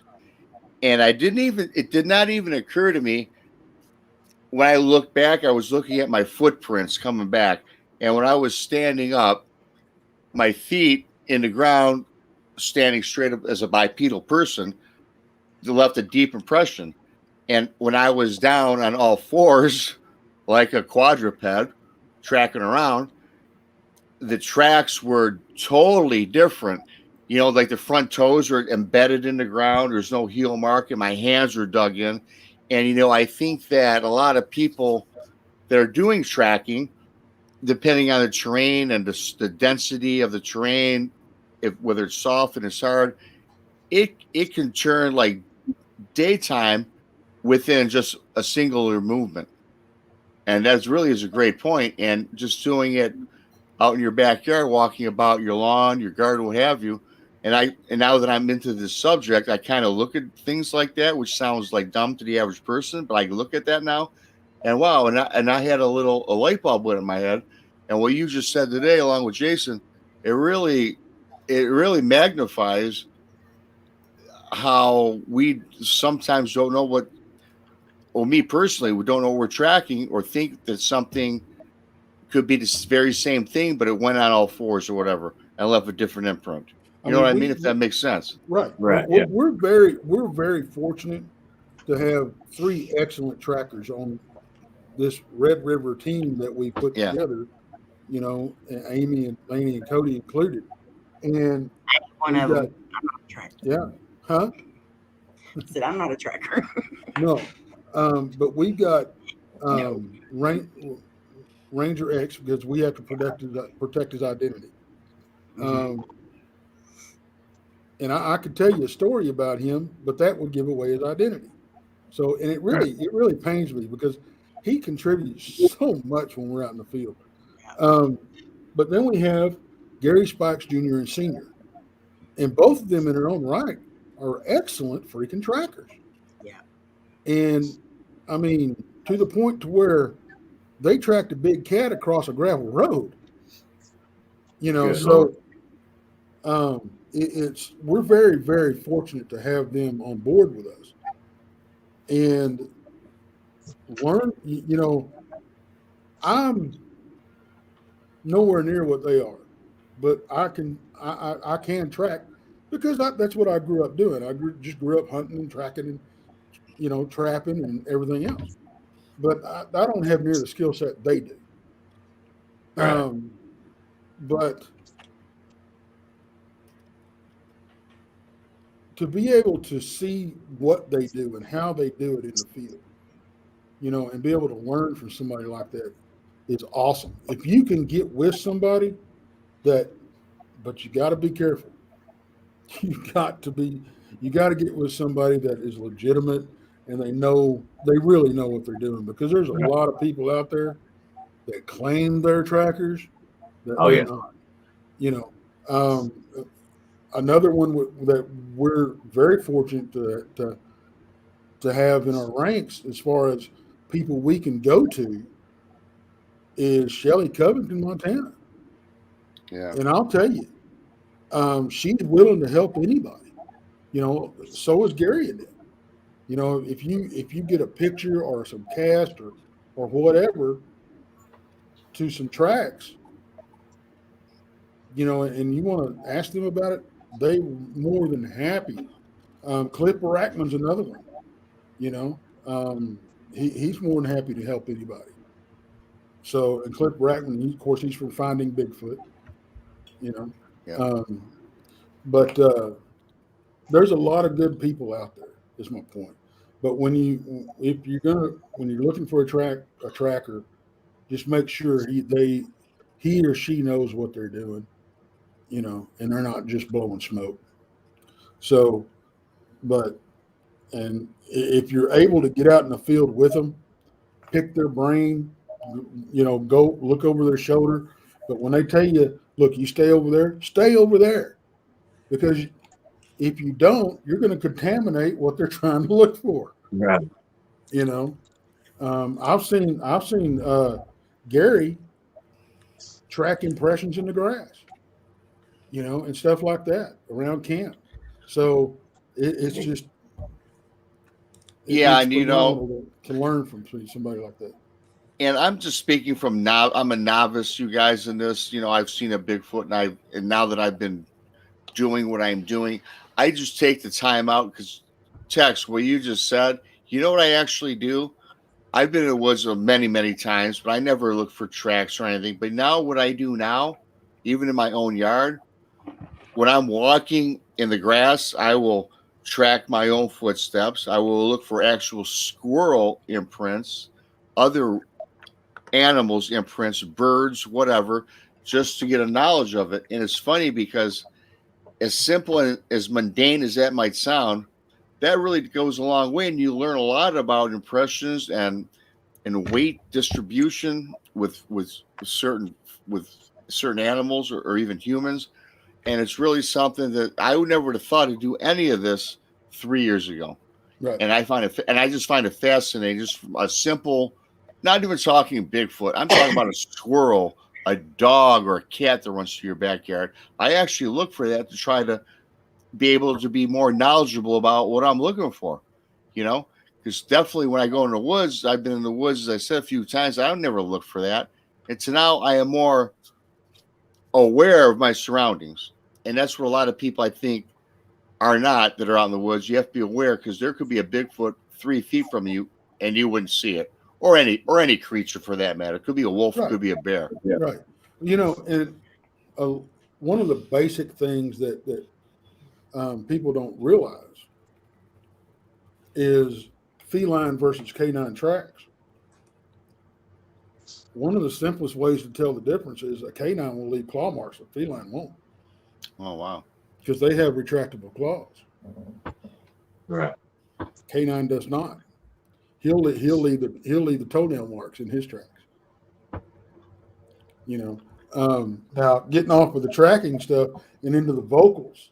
What kind of vocals did you hear? It was weird. It was like I don't know. It was almost. It was. I don't know if I could even do it, but it was like a ooh or something like that. It was really weird. Did you ever hear what they call the mentally challenged owl, or you know, an owl or a coyote that just sounded off? You know, it didn't sound quite right. Okay, what we have a theory, and we're working on it, and it makes sense to me and others that I've talked it over with. When we're hearing those, what we think may be happening is that may be the juveniles learning their craft. because they're going to screw up. They're not going to be perfect. So my theory is 9 out of 10 times, if it's an adult making a noise or imitating an animal, you're not going to know the difference. You know, we don't have, you know, the audible, you know, I don't think we're able to tell that difference. If they're as good as we give, if they're half as good as we give them credit for, you know. But I think that's what we may be hearing with all these jacked up sounds that we hear out in the field, is that the juveniles are honing their craft. They're learning, you know. So there's that. And the footprint you said was about a size 16. That's not a big. Yeah. That's not a big. That's not a big Bigfoot. You know, that's not a. It's more of an above average foot. Right. I mean, odds are he was probably 7, maybe a little taller, you know, which we don't feel as an adult. You know, the adults are 9 to 10 or even more. For some populations, I think this is another thing that we kind of we have this assumption. Yeah, because I mean, we have this assumption that a Bigfoot is a Bigfoot is a Bigfoot, but what again? That's an assumption that we have. Right. It's entirely in the same way that you have white-tailed deer and mule deer and all these other and reindeer. You know, it's entirely possible that the Bigfoot of the Pacific Northwest can get quite large. You get into Canada, maybe they're eating the giant beavers and they're getting super big. They're getting 10, 15, 12 feet tall. But maybe the ones down here in Texas, right around the Sabine River, they may not be getting more than 6.5 feet tall. Yeah. 7 feet tall max. If you just look at the indigenous species that we recognize, like the deer, and is a perfect example. Hey, there's my girl. You know, hey, you're missing something. Oh, hold on. But even if you look at just the deer, like Jason was saying, the northern species, even of the same species, there you go. Tend to be bigger up north than they are down south. That's wild. You know, white-tailed deer down here don't get that big.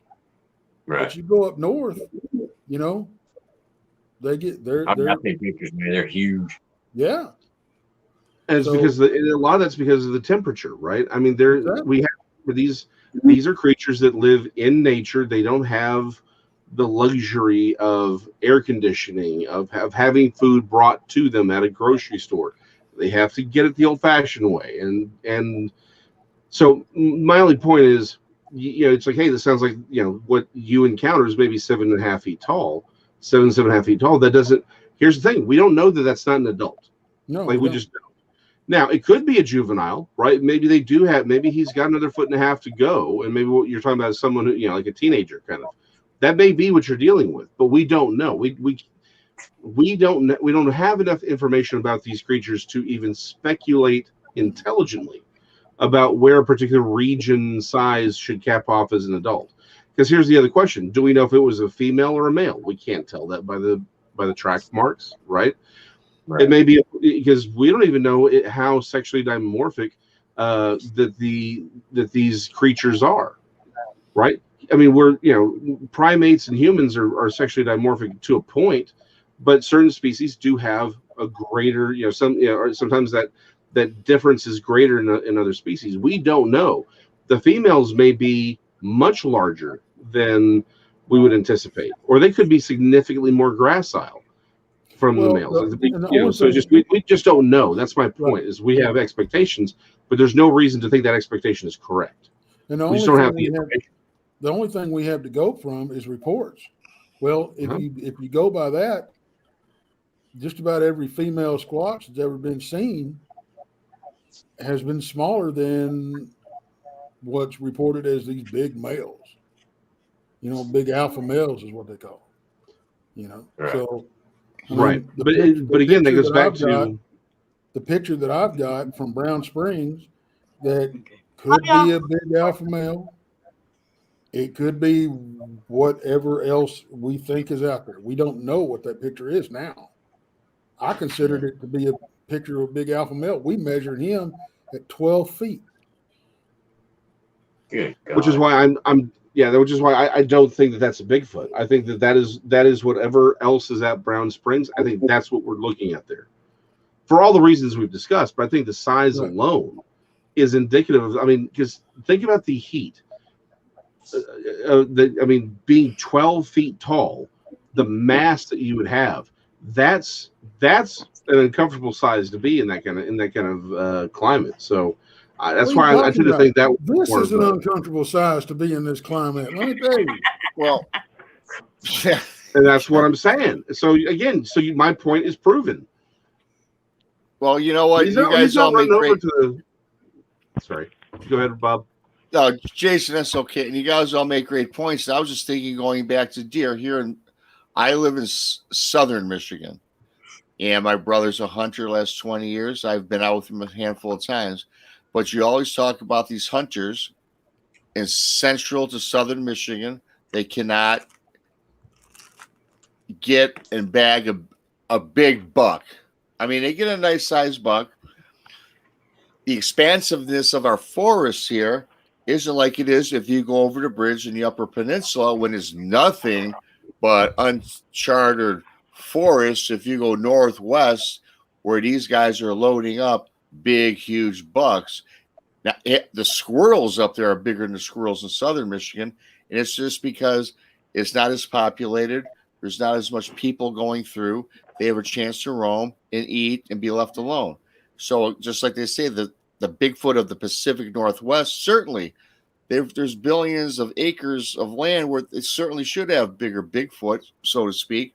And if you're going to southern Mississippi or Louisiana or even Texas, and Texas is a huge state, but again, I could be wrong, but I don't think they have the expanses of forest that Seattle would have or Washington State. You know what I mean? Right. You're not wrong. And that's something I talk about in my book, right? Is the green spaces right here. But look at the jackrabbit, right? There's actually a name for it. Forget off the top of my head.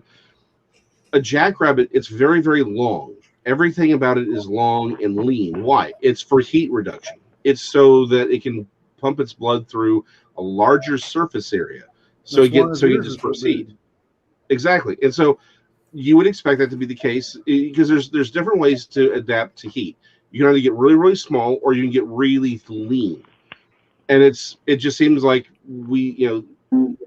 that seems to be what we see when we see these actual Bigfoot. Is the Pacific Northwest, they're hairier, they're thicker, they're more robust. You go down to the south, they're leaner, the hair is thinner. They aren't as robust, they're more gracile, more human sized. Why? And the obvious point there is heat and food, right? So, but the whole point is we have a lot of people try and say that they know things absolutely. Like, what's the top? Like, how tall can they get?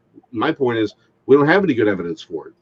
There are things that we see, there are patterns that we see that match with what you would expect populations to look like, but we don't actually know. It's all supposition. That's true. Most of us just ragging on text for saying that we don't know if a 7.5 foot Bigfoot in Tennessee is an adult. I'm just ragging on him because he knows better. Right. I'm just saying with the vocals that you heard, and if they were screwed up vocals, smaller footprint, it may be. It may have been a juvenile. Who knows? But Jason's right. We don't know. Yeah, no. I wish we did. Maybe one day. Maybe. I just got somebody left a comment that said after their experience, they gave away all their hunting equipment and never went back out in the woods again. That breaks my heart. That's a shame, really. Yeah. Because if I had done that after my first encounter, of course, my first encounter was not a squatch; it was a dogman. If I had done that, I don't think I could have lived with myself. I couldn't look myself in the mirror. But, you know, what I want people to realize is that if you're doing something you love, and you've been doing this for years and years and years and years, and all of a sudden you come across one of these critters, and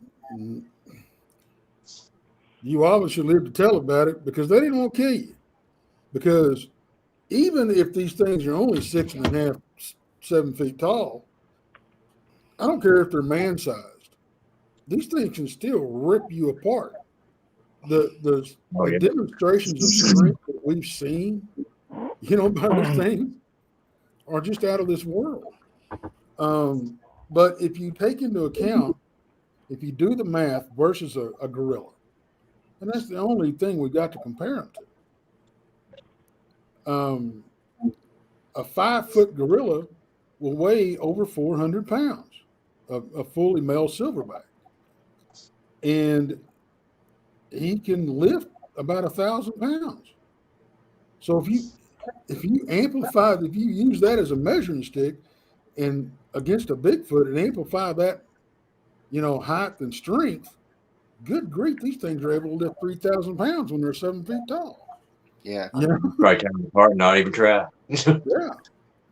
Well, So, we have stories like that, which is why I'm more of a fan of a chimp because, again, chimps tend to be more they tend to be greater carnivores than, say, a gorilla does, right? yeah. But again, the reason primates are so much stronger than we are is that we have an inhibitor in our brain. Right. It's that actually prevents us from accessing all of our strength. And the reason that's important is it allows us to do fine work with our hands, right? Like write, make proper tools. Like we have fine motor skills because of this inhibitor in our brain. Primates don't have that. That's why like these small chimpanzees can just attack people and rip their faces off before anyone has known what's occurred, because these creatures are unfathomably strong. When we talk about adrenaline, that adrenaline isn't giving you more strength. What it's doing is actually shutting down the inhibitor in your brain that's allowing you to basically access your full potential. Now, it does give you a boost, but its primary function is to shut that off. Well, anybody that's really got into weightlifting, that's one of the things. That's the biggest thing that you have to overcome is that mental block. You know, my biggest lift that I ever did, I didn't even know what I was lifting. Somebody was playing a joke on me and put more weight on it than what I didn't know. So I didn't know what I was lifting. You know, here I was 15 years old. I bench pressed almost, 310 pounds. You know, that wasn't my biggest lift, but at that age, you know, I mean, when I was really into lifting, my bench was 385. You know, and there is a mental block. I hit 350 for a long time and I couldn't lift anymore until I got together with a guy that taught me how to get around that mental block. You know, and I got up to 385 pounds on my bench. But you have to get around that little trigger and allow, shut it off, you know. And it's like we've heard stories about old woman lifting the car off of a kid. You know, that's what Jason's talking about. That switch kicks off, you know, and survival kicks in. These critters don't have that switch. You know, so they're limitless, you know. Dang. But a lot of times, these people that will make these tremendous lifts, you know, suffer the consequences afterwards because they jack themselves up so bad because they go beyond their what their body's capable of, you know, or a certain portion of their body. Maybe it might be a ligament, it might be a bone, you know, or tear a muscle, you know. Okay. So, but how you doing, Michigander man? I'm doing great. How you doing, Tex? Good, man. Hey, it was a pleasure to meet you. I hadn't had a chance to talk to you since I met you. Oh yeah, it was a pleasure meeting you too. That was a bunch of fun. I can't wait till next year. Yeah, I'm looking forward to it. Me and the wife's It's already gonna making be- plans to she's going to go with me. She's going to make it this time. She was out sick the whole time. But Yep. My wife's gonna make it. Hopefully, she's gonna make it. She said she's going next year too, so it's gonna be fun. Then I get to torture Jared and Laura when we're down there. Looking forward to that, brother. Why would you do that to the little maid? I actually got an invitation when I go down there, over there, up there. What is it? Up and Over over. and up. Up and over. Running over. Up and over. When I get up and over there, I actually got an invitation to go out and do some squatching. So I'm gonna take them up on that. I'm looking forward to getting around, poking around out in the woods up there. So Be careful, vodka. Okay, well, for one thing, I want to thank you guys for clearing a lot of that stuff up for me, because I mean that has been plaguing my mind for years. no problem. Can I want to ask you about the locket? Did you keep the locket? You still have it? No, she lost. It lost. I got lost. Got lost in a house fire. Lord, English ain't easy. Oh, well, I'm sorry to hear that. Yeah. I was going to suggest you go have it looked at, and that way you can find out exactly when it was made. I wore it for a really long time, and then we had a house fire, and then everything was going. Because I know where Texas is going with that. It's a great question. Yeah, I think it's very possible that, these trinkets or whatever they pick up over time and probably have been passed down over generations, just like they would with us. It looked like it was really, really old, and it was it looked just like a little acorn, and it was tarnished, like maybe brass or bronze, because it wasn't gold. Yeah, and it was just weird. I had never seen anything like it before, and I just felt like it had been left there for me, and I took it and I wore it for a really long time on a chain. Because I don't think that would be. Of course, we value things differently than they would. To them, it may have been just something that, was cool looking, and they say, they could have been saying thank you. They could have been saying, who knows, or maybe they put it there to get you to come there. Right. Or maybe they didn't put it there at all. And something else did it. I mean, they're trying to get you out in the woods. Yeah. I got a question for Rob.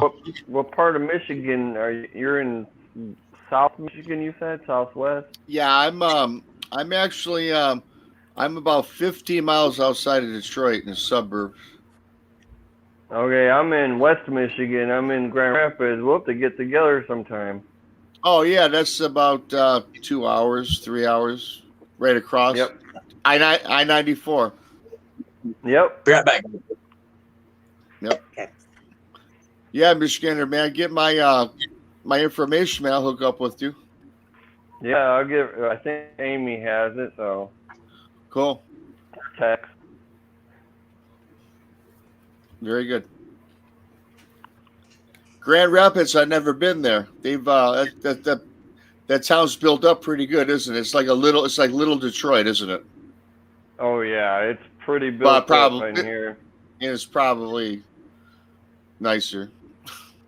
Yeah, I was in Detroit a couple of weeks ago, so I get to Detroit every couple months. Okay. Yeah, well, downtown Detroit's not bad. It has grown. It's pretty cool, for that type of lifestyle. I don't like the downtown lifestyle, but where I live is pretty nice. Right. I seen that Bigfoot. Congratulations, making the front page of the paper. Awesome. Amy? I just love the fact that we have had a longer conversation about physical Bigfoot on a paranormal channel than we have on our cryptozoological, because we've been talking about the paranormal stuff aspect of all this much longer, and it's like we go on, but we travel over here to this wonderful paranormal channel, and we're talking about the physical Bigfoot. I think probably longer than we've had any other conversation in months. Yeah, that's true. You're not Speaking of blocked, which, man. Amy, have y'all combed through your evidence, your footage and stuff from the? Oh, wait a minute. Wait a minute. I didn't agree to come on to a non-Bigfoot channel. This is a paranormal channel. Hey, behave down there. I'm just kidding. In fact, Amy. Something on top of the head. Amy, in fact, you know what? There's so many channels I watch. I haven't seen yours live too often, but it's one in my queue, and I watch it all the time. I think you do a fantastic job, and it is one of the best paranormal shows that I find because you have a lot of great guests and you have a lot of information that I can use and help me in my endeavors. And I just want to appreciate and thank you, and for your efforts. Awesome show. Thank you. I appreciate that. You're welcome. So Now Amy, have y'all got her a chance head's to go getting through- big. No. I have not went through my stuff yet for that night, but I am starting it. I still have San Antonio videos that I haven't edited, but I really want to get the Browns. I always want to do the Brown Spring one, like as soon as we get it home. I've just been so busy, but I am going through it this week. I'm ready to see if we got anything. Yeah, me too. Because I wasn't recording or filming anything when we was up there that night. You know, y'all were, and I'm real curious if anything happened because it was a totally different feeling up there than it usually is. Yeah. But that It don't mean was. that don't mean we were alone up there either. No. Hi, Deanna. But that's the strange thing about Brown Springs is I have never went there and had the same experience. Never. Like it's either, I don't know. I just never had. But I also find it weird that Layne in the beginning, and Zach, of course, was with us from Rooted Expedition, and he was standing there, and then Gary Sr. was right there with me whenever Layne was saying, "Mom, stop. Do not go over there. That part, that area is bad. There's something bad there. Don't go over there." And I kept saying, "Well, I just want to walk right." No, don't go over there. But then in a split second, her whole attitude changed about it. She's like, "Oh, there's something over there, but it's just sad. It's not bad. It's just sad." It just felt so weird because Layne doesn't do that. If she feels something negative, it's negative. But then for her to just flip a switch and be like, "Oh no, there's nothing wrong up here. It's all good. This feels good." You know, it was off for me. It felt very weird. And we did have something walking around down the hill from us. We don't know what it was. I don't think it was anything like we've encountered before. I just didn't get that feeling. No. I know there was something down there, and Gary and Zach saw eye shine down there. And but I haven't seen the footage yet, if there is any. Right. I hope there is. I hope Zach got some. I hope so too. I know we did hear the people, right off the bat. They were really loud, so I think they were just in the vehicle. But I don't know. But I did go to the spot where I got the eye on the last video that I got the blink on. Right. And from the looks of where I was standing to where the brush was where it was at, it looks to have been something about about 3 foot or so tall. 3.5 foot, yeah. 3.5 foot tall. So, I mean, that could have been that big old cat that was circling us, or it could have been, whatever. I don't know, but it definitely looked to be something bigger than just like a 400-pound raccoon or, something. Or a squatch. I don't know. A 400-pound raccoon would be pretty big. Yeah. Well, every time I hear like really loud crunching in the woods, they're all like, "Oh, it's an armadillo." And I'm like, well, that armadillo must weigh 400 pounds. And then at the Goat Man's, there was an armadillo running around in the woods. And I was like, "Oh, that sounds like something coming right at me." And then it comes out and it's an armadillo. And I was like, okay, well, they can't sound like that. Well, there's a reason they're called nature's little tanks, and it's not just because they're armored. They sound like a freaking tank coming through the woods. They do. They really do. Yes, it was a barracuda. So what if there's no big cats? What if the story is big cats to cover up other things? Well, we know for sure that there is some big cats out there. But again, you're right. That could be a cover up or something like that. But the people that we did get to speak to, well, text mainly, because we let him talk to the popo whenever they're around. They actually said that they have had sightings of Bigfoot and paranormal experiences. So we don't think that they were trying to cover anything up. Yeah.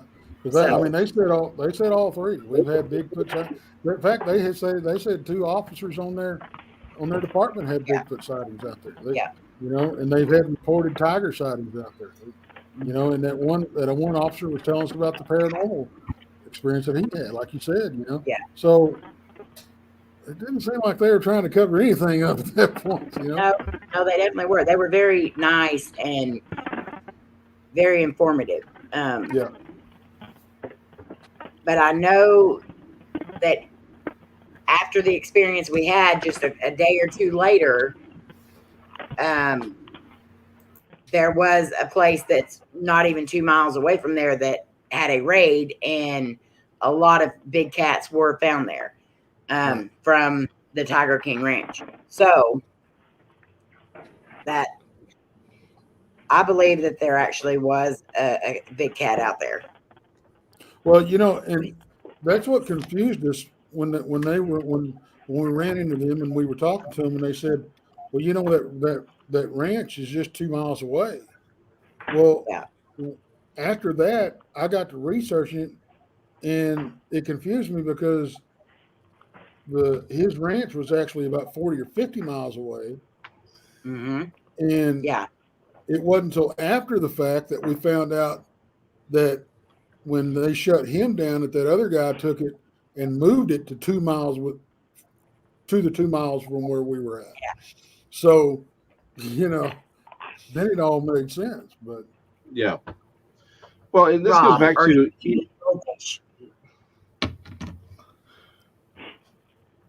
sorry. Quit eating your goldfish, Rob. What? I'm not eating no goldfish. You're eating something. I'm eating yogurt. Okay.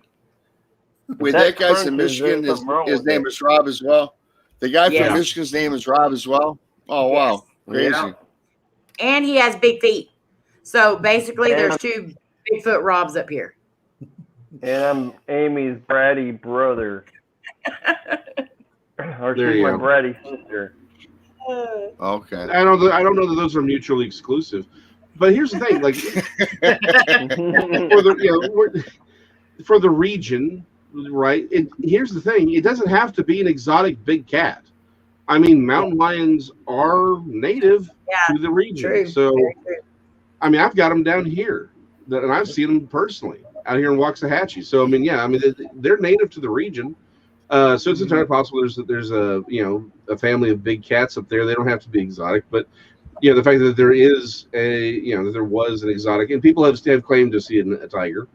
Now, I will say this though, when I hear eyewitnesses say, I do hold that at a very small grain of salt, because here in Dallas, just 20 years ago now, it had been dry, and we had a couple of bobcats go into downtown Dallas, and people were freaking out, and they were talking about tigers. These giant exotic cats running around some neighborhood in downtown, just outside, sort of the outskirts of downtown Dallas, where the Trinity River is, and it's like, no, they were bobcats. So, it's like maybe they're not tigers, but they may have. But they saw large cats. That's all that matters. And there's plenty of reason to think there's a big cat out there.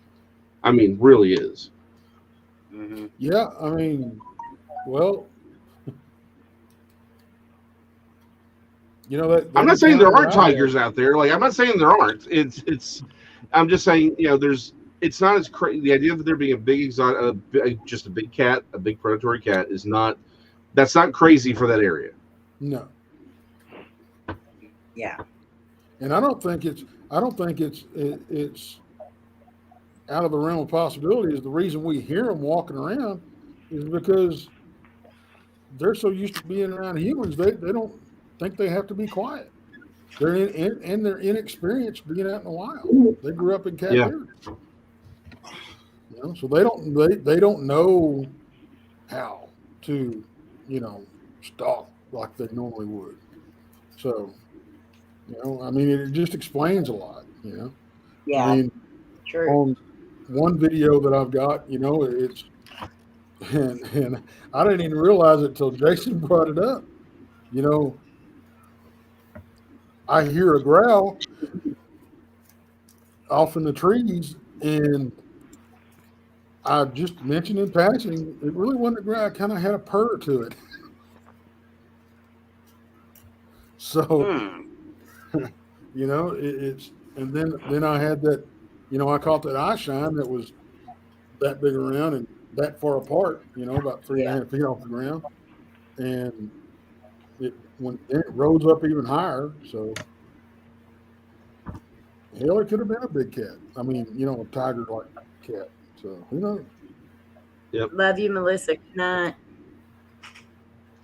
Unfortunately, I got to get back to work, so I'm gonna let Rob, our Rob over here, take over all the good science talk and keep Tex under control.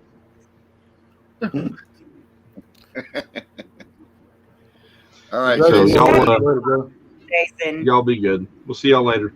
Later, man. Bye, Jason. Bye, Jason. Thank you. See you, No chicken. problem. We'll talk to y'all later.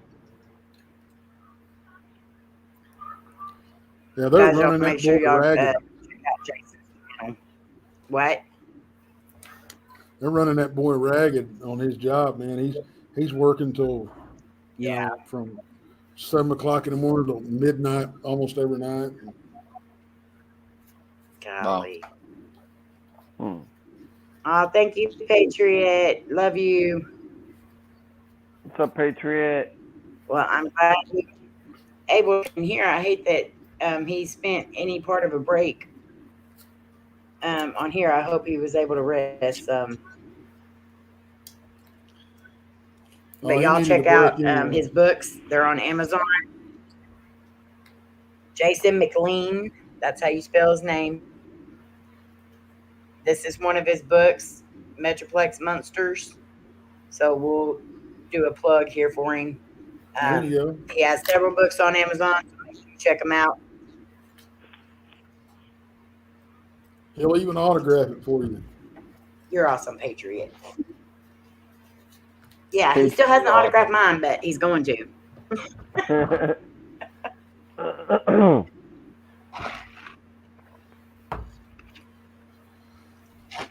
So Rob is coming to Texas. Yes. So y'all better let us know so we can come meet him as well. Well, it's that same. It will be that same time in October I was talking to you about. Oh, okay. Good. Yeah, I'll be down August 6th through the 7th. Hey. October. No. Hush. October. Hush. Good God. Oh, my Lord, yes. I'll be August 19th. I'll be down there. You don't even know. He knows. I'm the one that's been drinking, not you, right? Yeah, Ray, hey, listen, no, I almost gave out the dates, but I know you don't want a lot of people congregating at our research area, so.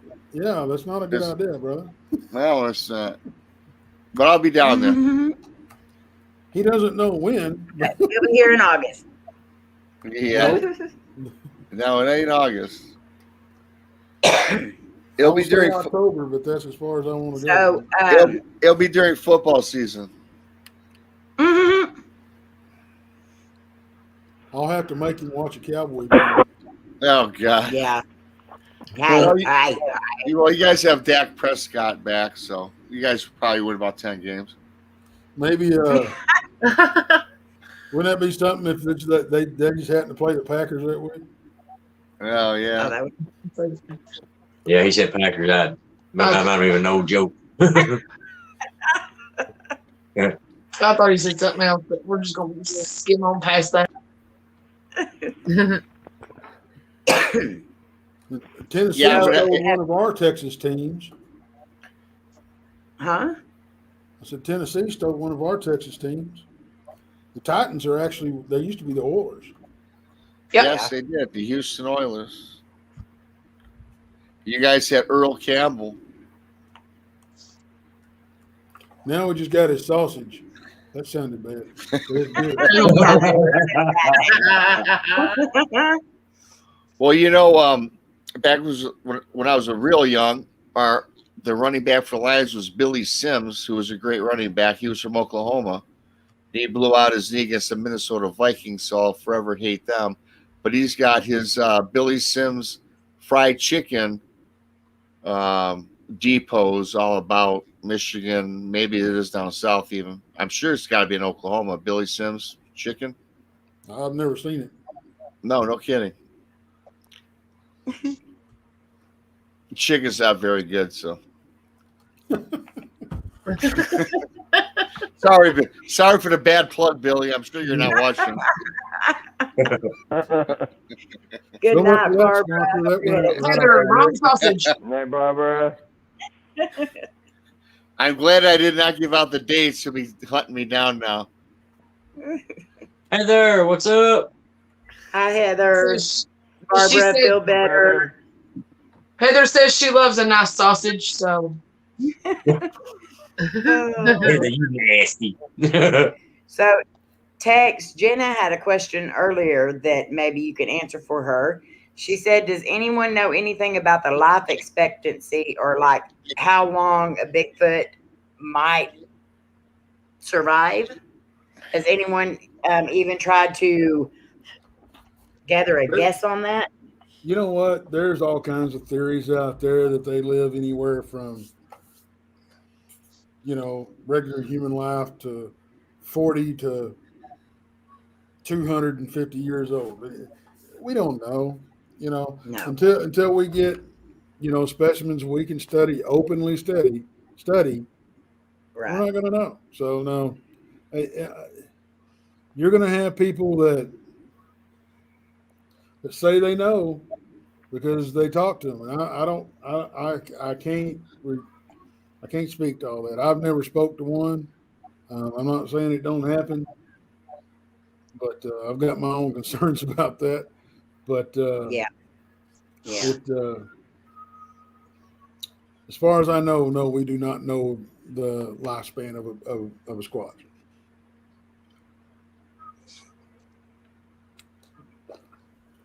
hi, Patriot. It's just like we don't know how fast they grow either. No. It's even funny too because I even laugh at this, but we all say it. I saw these are juvenile tracks, or that was a juvenile that ran across the road. Well, is there really a juvenile? We don't even know that. No, we get- take, I mean, they could just be short. Some of us are just short. right. Yes. Amen. Some of Some of them. us Some of them. Jen, what's up, sis? Hi, Hi, Jen. Jen. Love you, Jen. You're Love funny, you. bro. Fluffy. It's like me assuming that the one Jared was talking about was a juvenile. Well, I don't know. Right. Yeah. Well, I can say that where we were at, we were surrounded on all sides by woods and mountains, And water. water, and caves. So, That sounds like a pristine place to find some critters. That's for sure. Hey, we listen, had bear, we had mountain lion, we had deer, we had creatures that we don't know what they was. Oh, we were talking about sounds earlier. I did hear one sound one night that curdled my blood. And again, I said it's a sound like I've never heard before. And it was like it was a howl, but I mean, it started out like animalistic, but then kind of eased into like a human type voice. A male. Yeah, a male. I've Sure, heard wasn't that. I said, that curdled my blood, man. Yeah, I've heard that description before. I've actually heard Something screamed at us down there at Brown Springs twice one night, and the feeling I got was this one was it just for some reason I got the feeling it was female. But yeah, it will chill you to the bones. The only way I can even it's what I would picture a banshee sounding like when it screams. You know what they talk about, a banshee scream. Yeah, and that's the only thing I can come up with. It's just it was weird. What'd you say, Rob? I said, you sure it was Laura snoring? No, because I was awake and standing right next to him. Hush.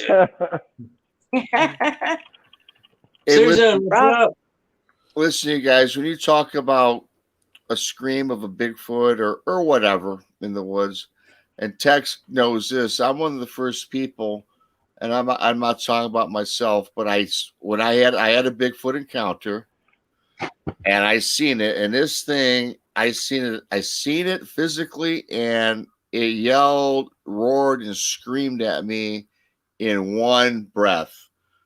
When it opened its mouth, dropped that jaw. You could put a bowling ball in his mouth, and there was 3 to 4 different sounds that came out of that without moving his lips. And I had chills.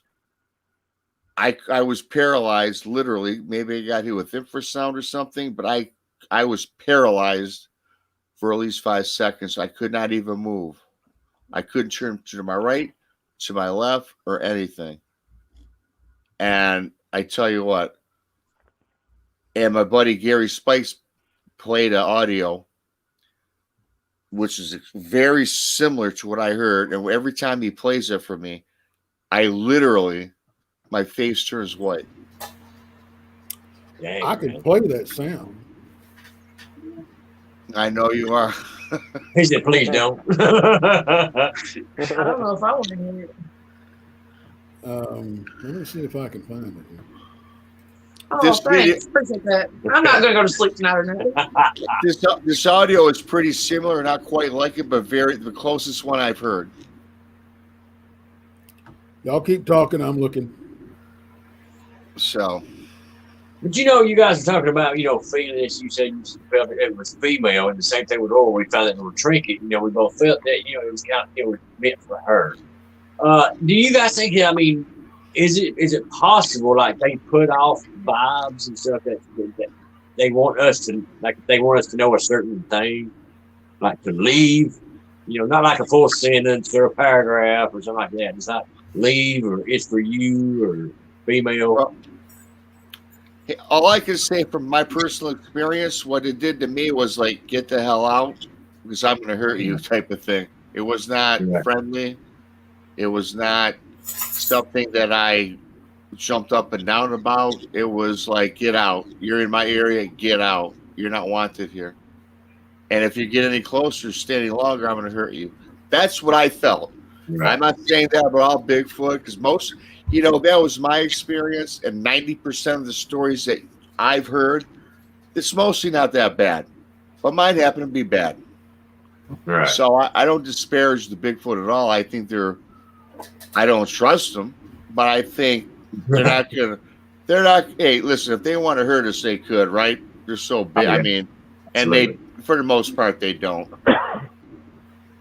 From what I've read and heard, talked to other people about. Yeah. Seems like for the most part, they just want to be left alone, do their own thing. Yeah, they want no part of humans, that's for sure. Yeah, they just want to live in peace. Laura's got a question. She says, do you think Bigfoot lives longer than humans? Again, that's speculation. My opinion is, yeah. I don't know the answers. I don't know. But I would guess yes. I mean, to be, 12 foot tall and 1,200 pounds, I'm sure you're going to outlive a human. Right. Yes, Jared does have a channel. So does everyone on the panel. Put their links in. You're welcome, Laura. I was waiting for everybody to get done talking before I just interjected. I didn't Yeah. want to. Laura I didn't want to be and rude. Marina, welcome. Good job. Thank you, Jan. Thank you, Jen. She's on it. Let y'all go. Oh, God. I'm just gonna sit here and.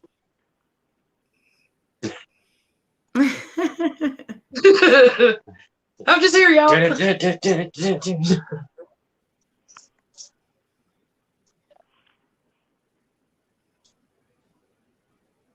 Tex, did you leave us? He's looking for the sound that's gonna make me stay up all night. Oh, yeah. Yep. Okay. Well, I've heard this sound, so. I feel Is it sorry gonna for make me you, stay up all night? Jared. What, Rob?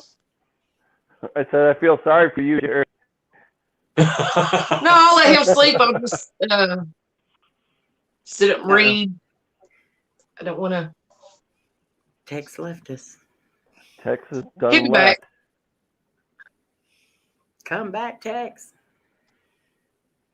He must have knocked himself off looking for that audio.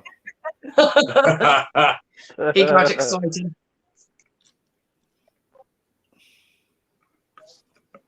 Let me see. Laura said, Jerry, can you drop my link, please? Yeah, as long as it's okay with Amy. Yeah. Okay. Yeah. If y'all want to drop your links, you can. If you don't have a wrench, you can ask one of the moderators to do it if they can. If they so choose. Yes. I don't think I dropped my link on mobile. Mm-hmm. You what, Rob? I said I don't think I dropped my link because I'm on my cell phone. I thought you said something about a T-bone. I was like, you just got done eating goldfish and yogurt. Oh. Well, he eats like 40 snacks on here. Oh, I am not like Georgie. Yeah. Georgie always eats a bunch of snacks too. Yeah, Georgie and JoJo. Yeah, JoJo and JoJo Georgie. constantly eating. Always eating. She's eating. She's eating. She ain't snacking. She's eating. What's up, Fluffy?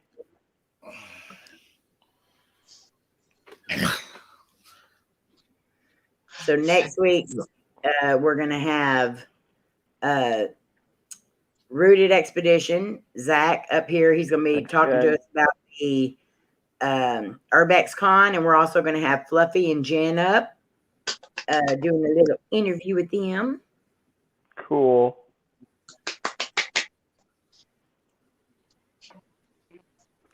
Tired Fluff, just hanging out with my bratty sister. Hey, hey now, don't make me come down there. That's the point. I want you to come down here. So, Or up here. I will be baking videos of my favorite dessert. What's your favorite dessert? One of the ladies at work today, it was her birthday, and one of my bosses brought Mississippi mud cake, and oh my Lord, that was the sweetest thing I'd ever tasted, but I could not quit eating it. I was like, my sugar's gonna be running sky high tonight, but it was worth it. Thank you, Patriot. Thank you, Jared. Thank you, Jen. Y'all are all awesome. What we do, we're fam. Have any of you heard of Robin pays for Cray? I think we should read the same thing. I haven't heard of her. Better Than Sex Cake is good. Better Than Sex Cake is delicious. I'm gonna let that go. Hence the name. So we make a cake at work that is called Better Than Sex in a Pancake. And one of the little old ladies up there, she always would tease my brother, and she would yell across the room, Greg, I know, somebody's talking. I want some, or she'd say, I need some more Better Than Sex. She would whisper the in a pancake, and it would embarrass him so bad. So he does not make that cake anymore at work, but he's gonna have to now. Oh, MJC Paranormal, thank you very much. I appreciate that. Love you guys too. Gonna make me blush over here. Good for expedition. What's up, brother? Hey, how you doing? Well, I'll have to check that out, Susan. Thank you.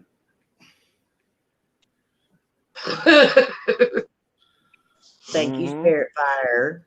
And Spirit Fire, if you want your link put in, go ahead and ask away. Grasshopper pie. Isn't that like the green, like the pistachio type? Yeah, I think so. I think so. If it is, that's yummo too. Thank you, Jen. Thanks, Jen. Thanks, Fluffy. Love y'all. Y'all are the bestest. I can't wait to meet them so I can just squeeze them. Oh no. I'm ready to. I'm ready to meet all of y'all. Yeah. Yeah, I just want to squeeze everybody except for Rob. I just want to kick him in the shins. Miss Barbara, no, I did not see your question. Let me move. You heard me. I do not stutter. I'm going to kick you in both the shins. I got Jared. Jared will protect me. That's right. That's hilarious. That's right. She popped on. Oh. Yeah, it looks like Jared's going to protect you all right. Miss Barbara, I do not see your question. Oh, wait. I'm feeling better. Okay, that's why I'm checking back in. So, no, Barbara, I do not see your question. If you can type it again. I'm sorry. I do miss a lot in chat, a lot anyway, but tonight I'm like extremely. It's okay. My eyes is closing. So, if I miss it, I've been please. trying to catch them. I know. They go through. Well, what I'll do, Laura, when you and me, if you're going to kick me in the shins, I'll just throw Amy in front of me because she's about to high as my shins. Hey. She's just going to hold you down for me is what she's going to do. Roberta?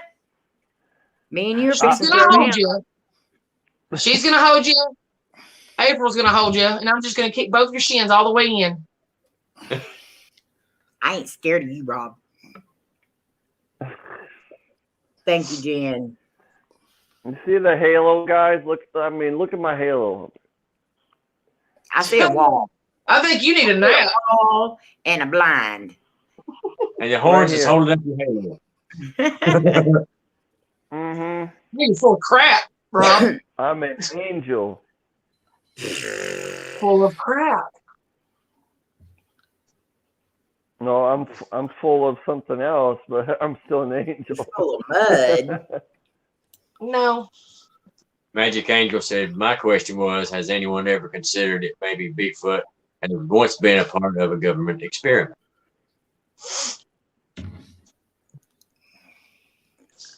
You never know, really. I mean, I guess until one could be able to be studied. Thank you so much, Vodka. I love you, sis. Thank you, Fit for Expedition, for becoming a member. Awesome. And Sanguina, hello. And since we're on the subject, since we're waiting on Tex and I were at Trinity Para-Cryptid Research. We do Brunch with Bigfoot, which I'm on with Tex, and Tex does a show with Jason called Texas Front Porch. And I have my own channel called Bigfoot Michigan Rob. It's not a lot of content yet. I only got like 270 subscribers, but what I do is I do all the advertising for the two shows, and it keeps you updated to our shows. And I have some content, but I'm going to put out my own show, and later on in 6 months at night. It should be called, I think it should be called, I haven't decided yet. Midnight in Michigan, I think. Oh, cool. So Oh, nice. Awesome. You left us, Tex. I hit the wrong button. We figured you did. Yeah. And and it took me a little searching, but I did find it. So oh Lord. If y'all are ready. Yeah. I gotta blink out my face on this one. All right, y'all ready? Kidding. You ready? Yes. Yeah. Yeah. Ready.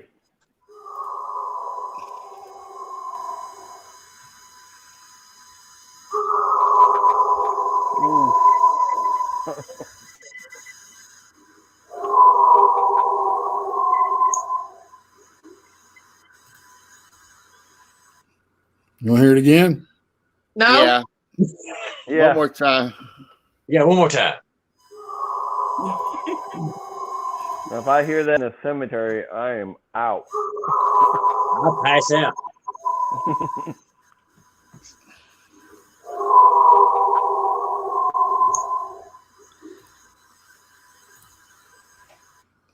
There you go.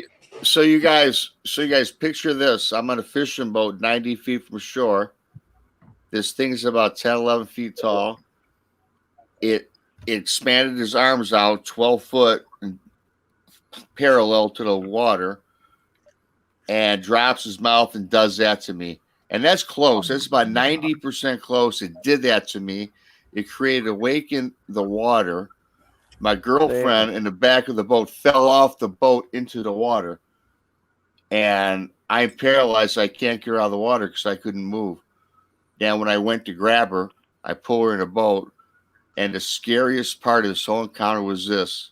When I looked ashore, that creature was gone. I had no idea where it was. Oh. Wow. Brother, that's no. Nope. That sound was caught in Oklahoma and by Gary Spikes Jr. down at the farm where Gary Spikes Sr. lives. I don't know if Mike's.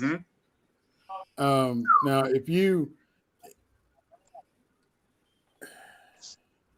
it's not quite what I heard, but it's close. But mine was higher pitched and started out more of a almost a growl, like and then it went into that. That's more of a scream.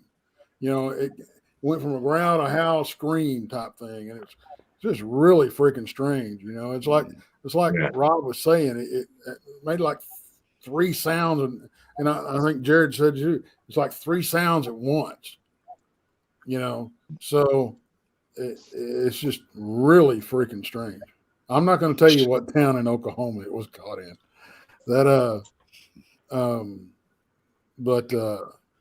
Yeah. So we've got that in Oklahoma. We've got what I heard as far as a scream there in Brown Springs, and then we got similar stuff in Tennessee. You know, and Michigan. So what does that tell you? You know, or his face. Mm-hmm. She's like, huh? I don't run from ghosts and stuff like that, but that might be something I would run from. There, right there is something that'll chill you to the bone. Yeah. Mm-hmm. Oh man, I was chilled to the bone.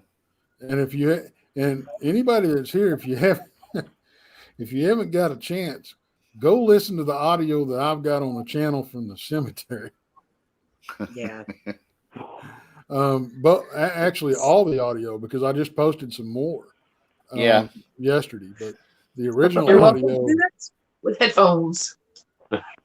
I'll wait till you're sleeping and knees it into your ear. And I'll punch you right square in your mouth. Oh Lord. The original audio that that Amy's very aware of. I mean, it's got all kinds of crazy stuff. It's got growls. It's got voices. Yeah, and I'm coming down to join all that here in a few months. Hey, You have fun with that. But that stuff, the weird stuff that Amy and Laney's caught on camera. All the camera glitches that we have, it's in the noises and catching the eye shine, and it's just, it's like Amy was saying, it's never the same experience, and it just goes on and on and on. It's just never ending, and then you have daylight Bigfoot sightings that, I've had two of them. You know, so and then when you're down there, you can go down there at camp and just sit around the campfire and they'll walk right up to you. You know, they'll get within 20 feet of you. So, or something does anyway. I'll put it that way. I can't say it's Bigfoot, but. Good night, Shayna. Good night, Shayna. Bam. Barbara, for some reason, I'm not seeing your question anywhere.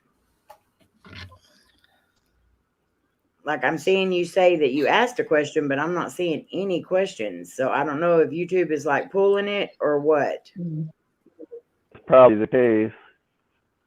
Yeah, because YouTube does, if you're asking the same thing, I don't know why it's not showing it to me, but I do not see a question anywhere. If anybody else can see her question, I can't see it. I can't either. You know, that latest audio that I posted a couple of days ago, everybody's like, it sounds like it belched. I know. Yeah, it did. That's what I did, but it's a weird sound though. Like it almost kind of sounds like what you are talking about, where it starts out as a growl and kind of moves into human type. It almost sounds like I don't know if it almost sounds like it's either trying to say something or it's just a different language. You know, I mean, I think the first or the last one. Both the ones that sound like a belch, sounds to me like they could be another language. I don't know. And then the other two are just grunts and growls underneath. You know, we're talking and you can hear it underneath us. So, but it's that same damn cemetery, you know. That's wild. Yeah. And they love to mess with me when I was going up there by myself. I get all kinds of crazy stuff, you know. Yeah. But you don't have to go up there by yourself. We proved that. There was, 5 or 6 of us up there. We had that stuff just went off the hook. Yeah. One of the crazy things too, Tex, about that was it happened to, I believe it was, you and Amy, I believe was right simultaneously. You both had something happen at the same time. Well, that was our wife. And then me and Layne had Layne, right, with the audio or the right. Yep. Yeah. Not Susan, love you bunches, fam. Not Susan. Not Susan, love you. All good, Jenna. But you know what? I can play that audio that I put out there a couple of days ago, just because I know you got folks over here that I don't have. So yeah, I'd love to hear that. Well, if they don't have you, they need to. Well, I start saying I can go over and I'm subscribed. I can go over here. Well, I would love for everybody that's not subscribed to go over and subscribe. Right.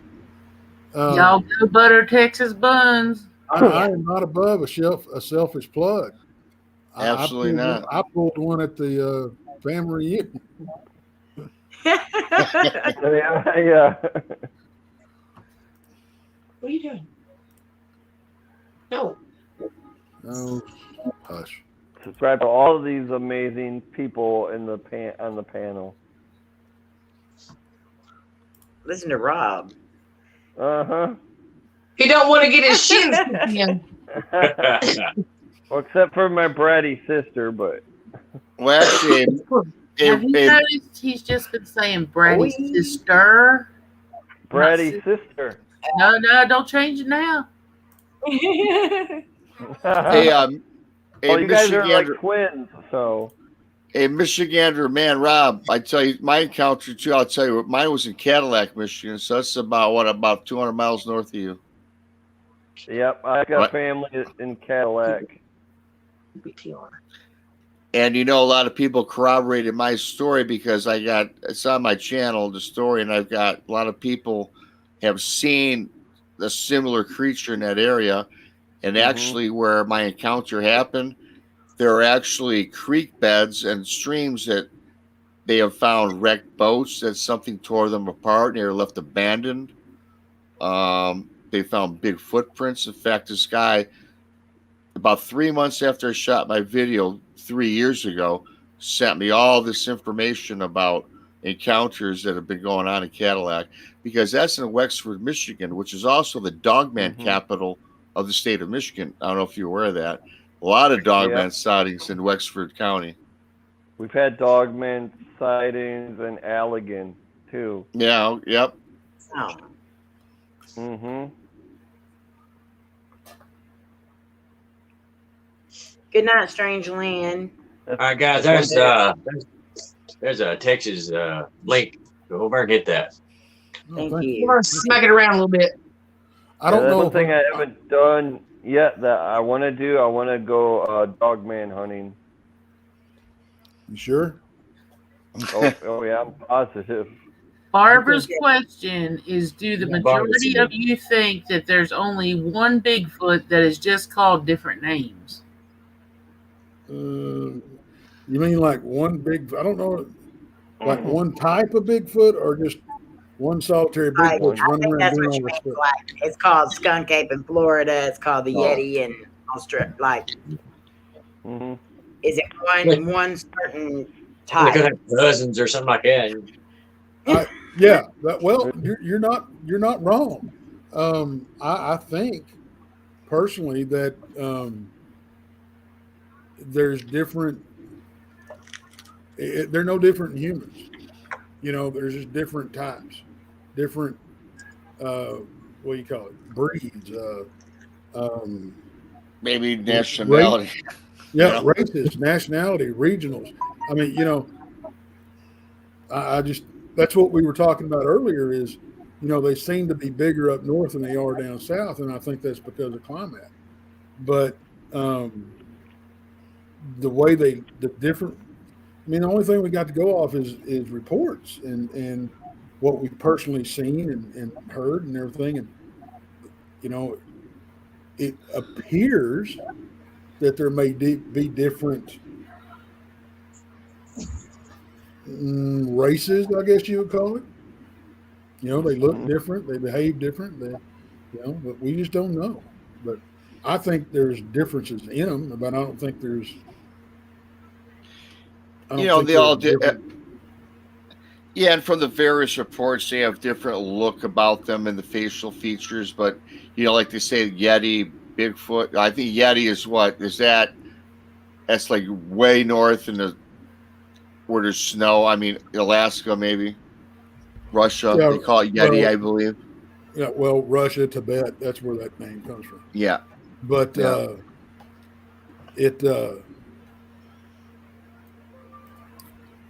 I don't think there's any more difference between a skunk ape and a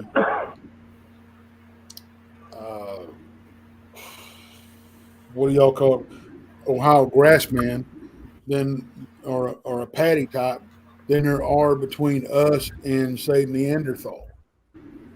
Right. I think that's the kind of differences that you're seeing personally. Yeah. That makes sense. So I'll play this and see if we can hear it. I'm not real sure how it's going to play out. So let me see what I can do here. Okay.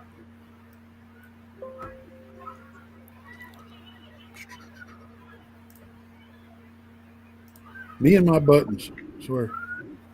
All right, here we go.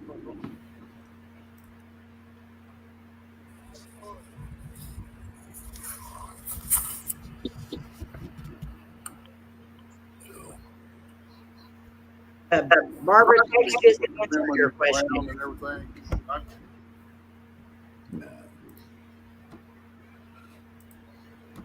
I don't think, Amy, you might have better luck playing it than I will. Are they like way behind in the chat or something? I know, that's what I was wondering. I have no clue, but Barbara, he answered your question, hon. Yeah, that's what he was talking about. Yeah. Right. I don't understand it because Bama's saying I saw that Barbara makes no sense. I just heard the question. Maybe I they're know. saying that, Might need to refresh. maybe Yeah. maybe Fresh. they're saying that Fresh. text don't make any sense. We all can agree to that. As we saw the question at 10:36, and he answered it. Yeah. Sandra says the abominable snowman like a Bigfoot. Yeah, well, it's what they call abominable snowman is what they call a Yeti. That's just a different name for them. Like we were talking about, skunk ape and Sasquatch and hairy man and the tall ones and patty top and there's Rougarou. They call them Rougaroos in there's Louisiana. I We heard call them in boogers and critters and they call them like Yeren in Japan, I believe it is. Yowie over in And I call them all Australia. doom critters. Which I'll tell you this, the best thermal footage, got my tongue wrapped around my eye teeth. I couldn't see what I was saying. The best thermal footage that I've ever seen came out of Australia. And they had, I can't remember, I don't know if it was Bigfoot Odyssey or Daniela on Hidden Existence had those guys on.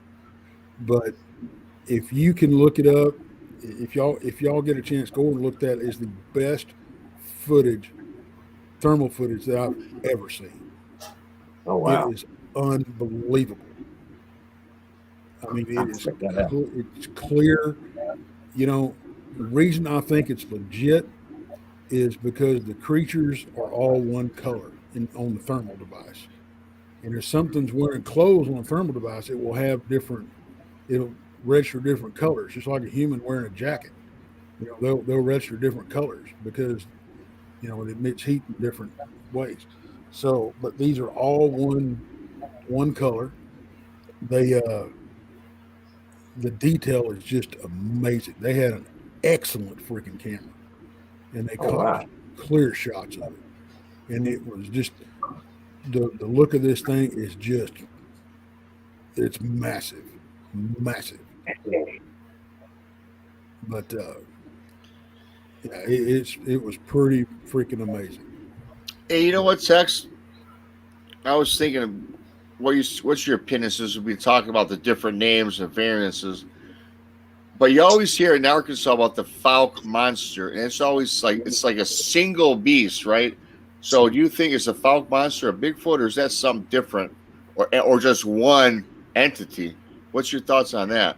Okay, well, let's get a little history on that first, because the Fouke monster or the Boggy Creek monster out of Fouke, Arkansas, Texarkana area, was something that took place in the 60s, and it was a rash of sightings and attacks by a creature that I believe is a Bigfoot.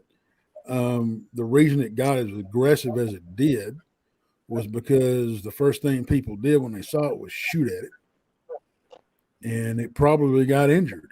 I think somebody probably popped it, and that's what I think what caused all the aggressiveness out of that one. Or it could just been an ornery critter. Who knows? These things have bad hair days just like I do, So, but I do think it was a Bigfoot, Sasquatch, whatever you want to call it. There are reports that they found 3-toed footprints and 5-toed footprints out there. So I don't think it was one creature. I think it was probably either it could have been. I'm not saying it wasn't, but I mean, I don't think it was. I think there was more than one. I tend to think the 3-toed prints that we find are possibly due to a couple of reasons. Deformity, inbreeding, or injury. So, I've heard reports of people finding a trackway, one print, the left to be 5 toes, the right to be 3 toes, or vice versa. So, could be a deformity, could be an injury, could be, I've heard them that they find a trackway with both prints, left and right, or 3 toes. So it could be inbreeding. Right. with the small population that they obviously have, that's that's going to happen. Yeah. So, they obviously don't not have the. Now I'm going to get in trouble on this one with a lot of people, but I don't think they have the moral compass that we have. Well, the moral compass that we have available to us, because some people obviously do not know how to read their moral compass. But Yeah. Hi, Carol. Carol, what's up? Hello. So that's my thoughts on it. I don't think it was one creature. Right. It may have been one creature that was aggressive, and the other ones was just the sightings. So yeah. But and that they still have activity there. There's a reason that they have a conference or a camp out up there every year. They have the Falk conference or whatever they call it up there. Yeah. And in fact, no, that was Hanobia, I believe. Gary Sr.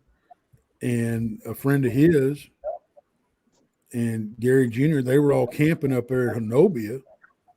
I hope this is right. I'm pretty sure it was Hanobia. And they were camping, and Senior and this friend of his were in one tent, and Junior and them, they were camped way far away from them. And something picked the corner of their tent up and turned it around. And they saw a big freaking shadow, out on the outside of their tent when that happened. Yeah. So, Good, man. They will mess with you. There's a reason we call hammocks Bigfoot burritos. Yeah. I like that. We've had in fact, when I had Clay Campbell out with me down in Brown Springs, they throw pebbles at us all night long. And when he crawled up in his hammock, I'll be dadgum, they didn't start pegging his hammock with him. Wow. I was laid up the back of my truck just giggling. But Laura, we're asked a question. What do you think how Bigfoot came about? I think he came about just like any other critter, no different than a bear or anything else. I think he was made, and Evolution took it. However you choose to believe that life came to this, to be on this planet. But I think it was, part of the same thing. And my belief, God made us all. I think He made these things too, because I know a lot of people that think that these things are inherently evil. I don't agree with that. If they were inherently evil, we wouldn't be having this conversation as many as I've been. Yeah, if they was evil, man, they'd be attacking people left and right. And too, when you ask the question how they were made, I believe with you, Tex, I think they were put on the planet by God. But then there's some other staunch researchers out there that they believe they're part of the fallen angels and Nephilim, right? Yeah. I'm not a believer in that, but they think that they are not of this world. They thought that that angels of God that were cast onto earth mated with females and created the Nephilim. And then we had the flood, and then the washed over the remnants of the flood were these beasts or these creatures, which, hey, you know what? That could maybe exist today too. But I don't think that's Bigfoot. I think that's just a whole nother rabbit hole in which we go down. Right. If y'all want to hear my full theory on Dogman, I've got a video listed called Dogman Theory on my channel, and I lay out my theory, and I need to come up with a playlist and call it ITO in Texas's opinion, and and because I got one, it's Texas 2 cents, and that's all it is. It's me putting my 2 cents out there. But it's like, Wicked Cryptid says, they believe that a supernatural being, the jinn, has created it. I can't argue that point. That's as good a theory as any other. It's just how you believe. So Exactly. I'm not going to tell you that mine's right, yours wrong. How do I know? So a lot of people. Yeah, that's like a lot of people that said that. I've heard people say that they believe that Bigfoot is an interdimensional being. Right. In my opinion, like you say, just my opinion, I don't think that they are because of just the way they're made and their actions and things like that. They're too earthbound like, And if they was interdimensional, why would they build any kind of shelter or anything like that? They could just split it. You think it's possible they could have been thawed out during the Ice Age, and that just kept possible. I think reproducing afterwards? I think it's very possible that they came across the land bridge, just like the humans did over here, and that's how they ended up over here. There was a question. Yeah, it's from Bama. It says, "Do you feel that environment determines what type of species of Bigfoot we have? Cold, heat, swamp, etc., etc." Yeah, and I guess he came in late, but yeah, we touched on that. I do think that. I think that has a lot to do with it because it's like we were talking about earlier. They tend to be bigger up north than they are down here. You get the rarity report of a 10 to 12 footer down here, but they're not prevalent. Most of what you hear about down here is anywhere from 6 or even really for 5 to about 7.5 feet tall. You'll get the occasional 9, 8, thrown in there, but yeah. And I got Patty. a question. Oh, go ahead. No, I was even going to say too, because go ahead, Rob. Was that Michigan man? Yeah. Go ahead, bro. You got. Do you think that Bigfoot's been around since the Ice Age, Dinosaur Age? I think they've been around as long as we have, for sure. So I probably longer, honestly, because I think they're a branch of humanity that just went down a different, just went off on a different tree limb than we did. I mean, they've determined now that there were 10 or 12, I can't remember what count is now, 10 or 12 subspecies of human, now, and then you throw Gigantopithecus into the mix. I mean, who's to say? But I think that it's very possible that they are an offshoot of human, just like those were. So, I mean, we're all primates, Yeah. And too, you guys, since I was doing the brunch with Bigfoot on Texas Channel and even Tex doing with his Texas Front Porch, since I've been doing this for a while now with Tex, so we've had quite a lot of guests. And you guys, the guests range from flesh and blood, so as I said, like the Nephilim, to something paranormal. And we had another renowned researcher on that thought they were derived simply from an energy force. So a lot of this, I mean, you can't even, that's why this is such a quandary of a subject matter. I believe they're flesh and blood that have extraordinary skills, right? But there are people that are in the corner that, hey, the Native Americans will tell you that it's a spirit. There's some people that tell you that they're evil and they were, like I said, the Nephilim. There's some people say they were manufactured from energy. So really, and it goes back to even the Brown Springs, which Tex talks about a lot on our show. What are we even seeing in the woods, right? Yeah. We don't even know. I mean, I'm more confused today. I had a Bigfoot encounter. I know what I've seen, but I'm more confused after 3 years looking into this than I was 3 years ago. So there's it's a never-ending question. Right. Yeah, exactly. Oh, David had a good question. Yeah, which question are you talking about? Sorry, David had a question. He said, "Why do you think that no one has ever came across a carcass?" Well, I think they have.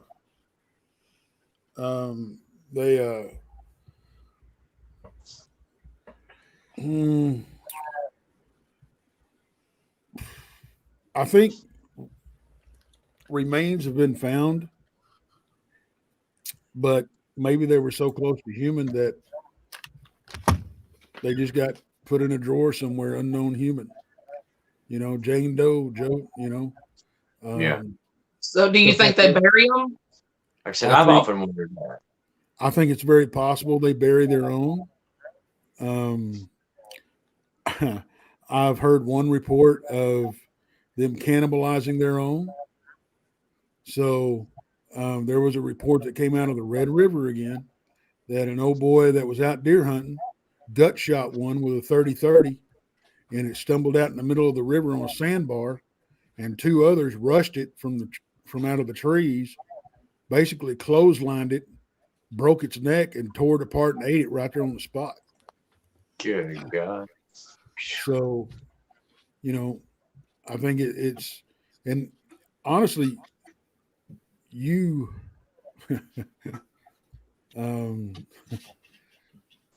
I'll get to that portal thing in a second. If you drop a body in the middle of the woods, it ain't going to be around long. You know, I mean, how often do you come across remains out in the woods of anything? Critter's going to tire that up. Right. That's a free meal. Yep. You may get lucky, and the ones you come across, you're lucky to come across them. You know, I mean, and that's just because people argue all the time.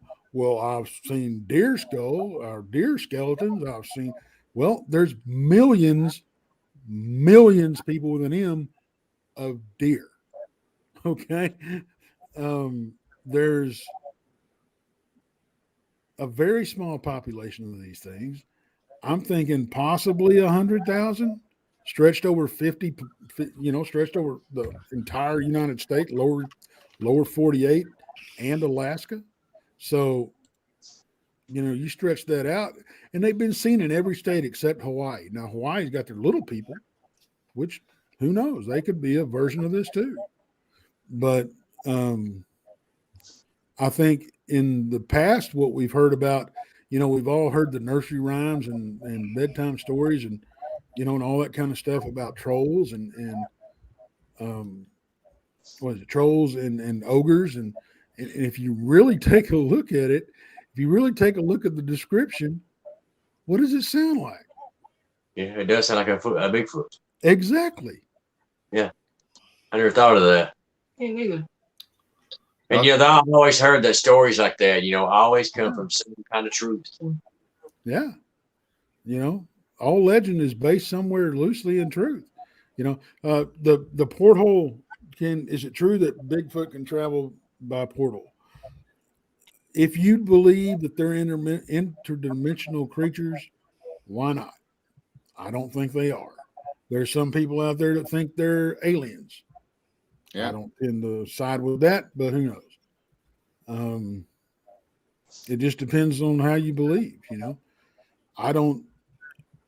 What I've seen, I believe are physical creatures, but everything that I've encountered has not been a Bigfoot.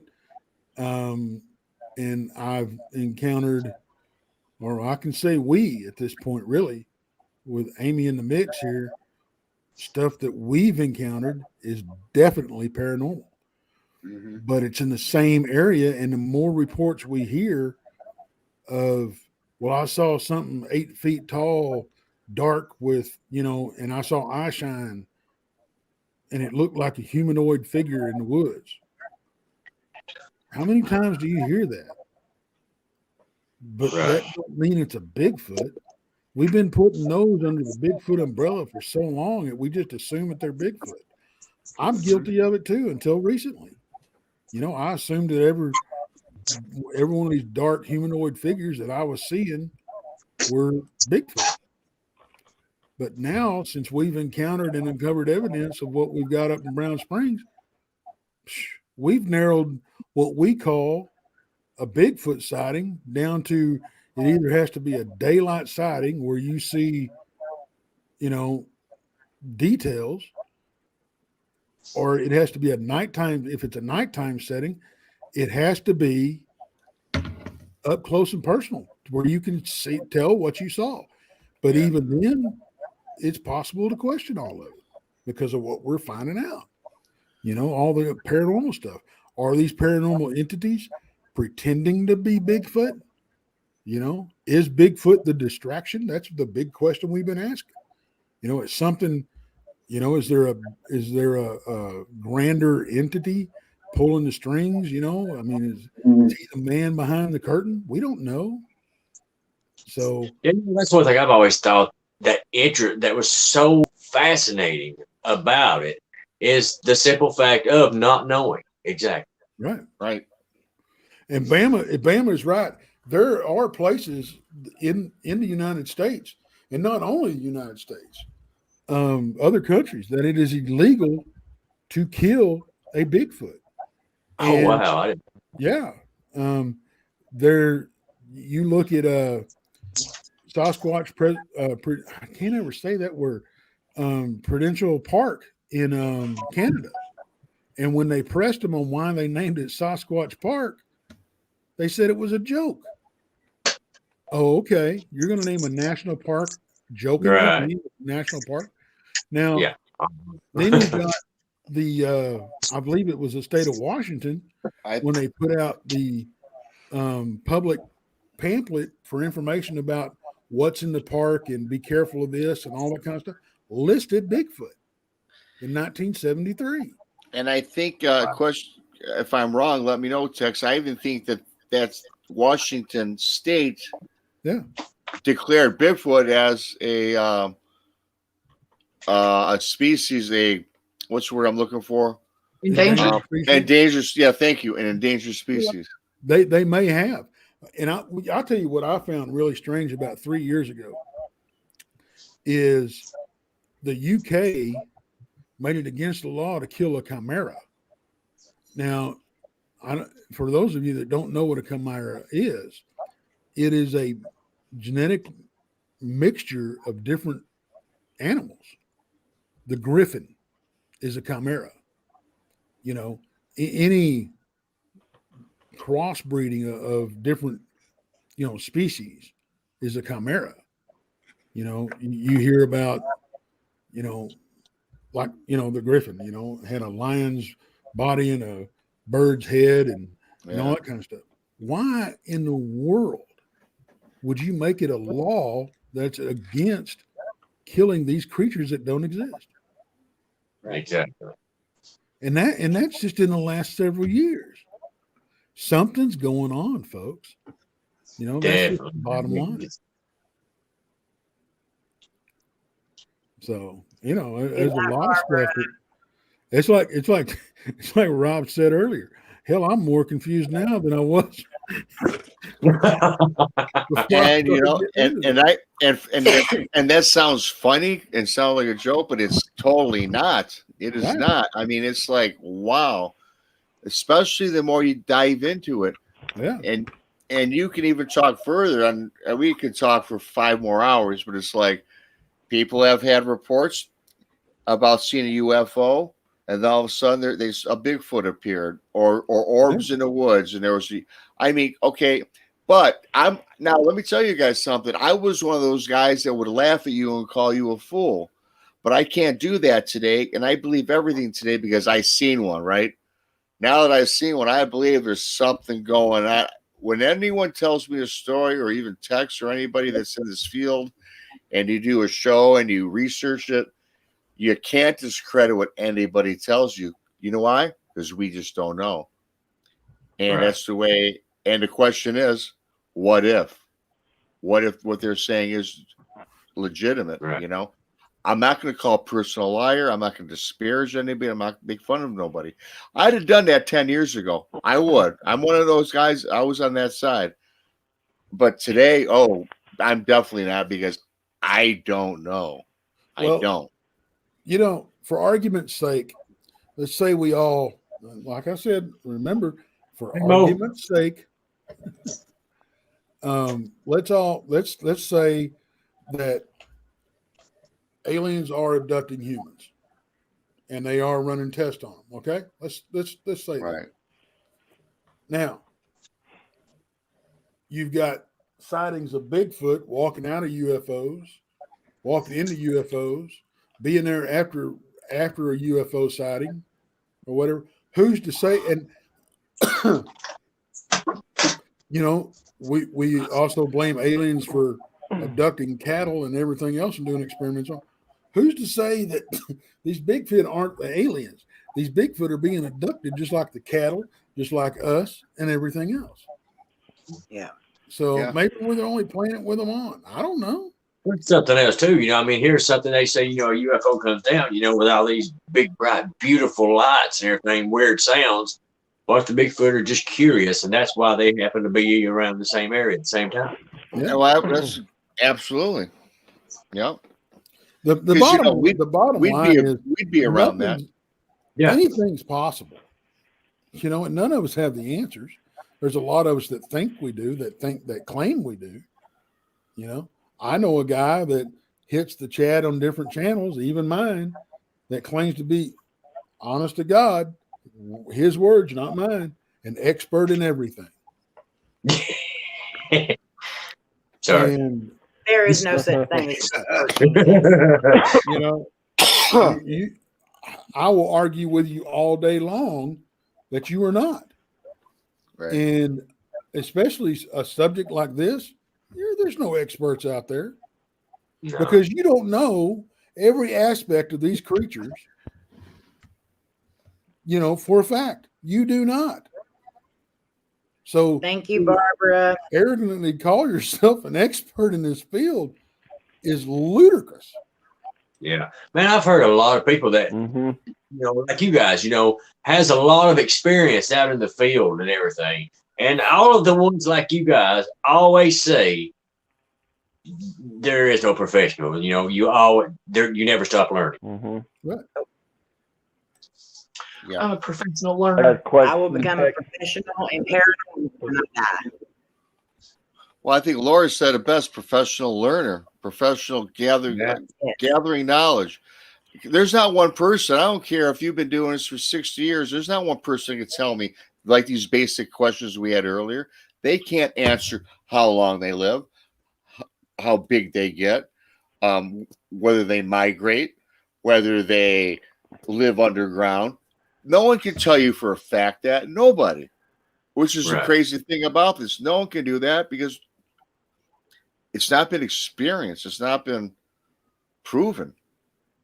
I'm not. Go ahead, Tex. One of my favorite questions that I get asked is, "What does Bigfoot eat?" And my response is, "Whatever the hell he wants to."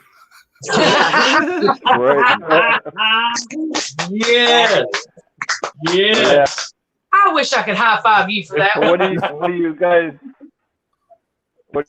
think of those TV shows that they talk about Bigfoot and stuff? I know. Yeah, opened up a whole can of worms, Rob. I start saying I don't.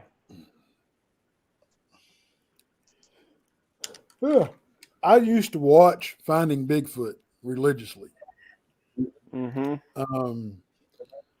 Because most of the people on that show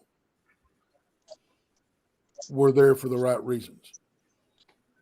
Not married, love you. Not married. You've also got a group of people. Not married. Not married, love you. Thank you, Barbara. That had to sign, documents stating that they would not reveal anything they weren't supposed to. What do they call it? DNR? No, not a DNR. That's do not resuscitate. That's do not resuscitate. Yeah. A non-disclosure. I want to sign going out in the field.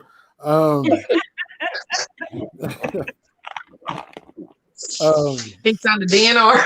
That's not good. But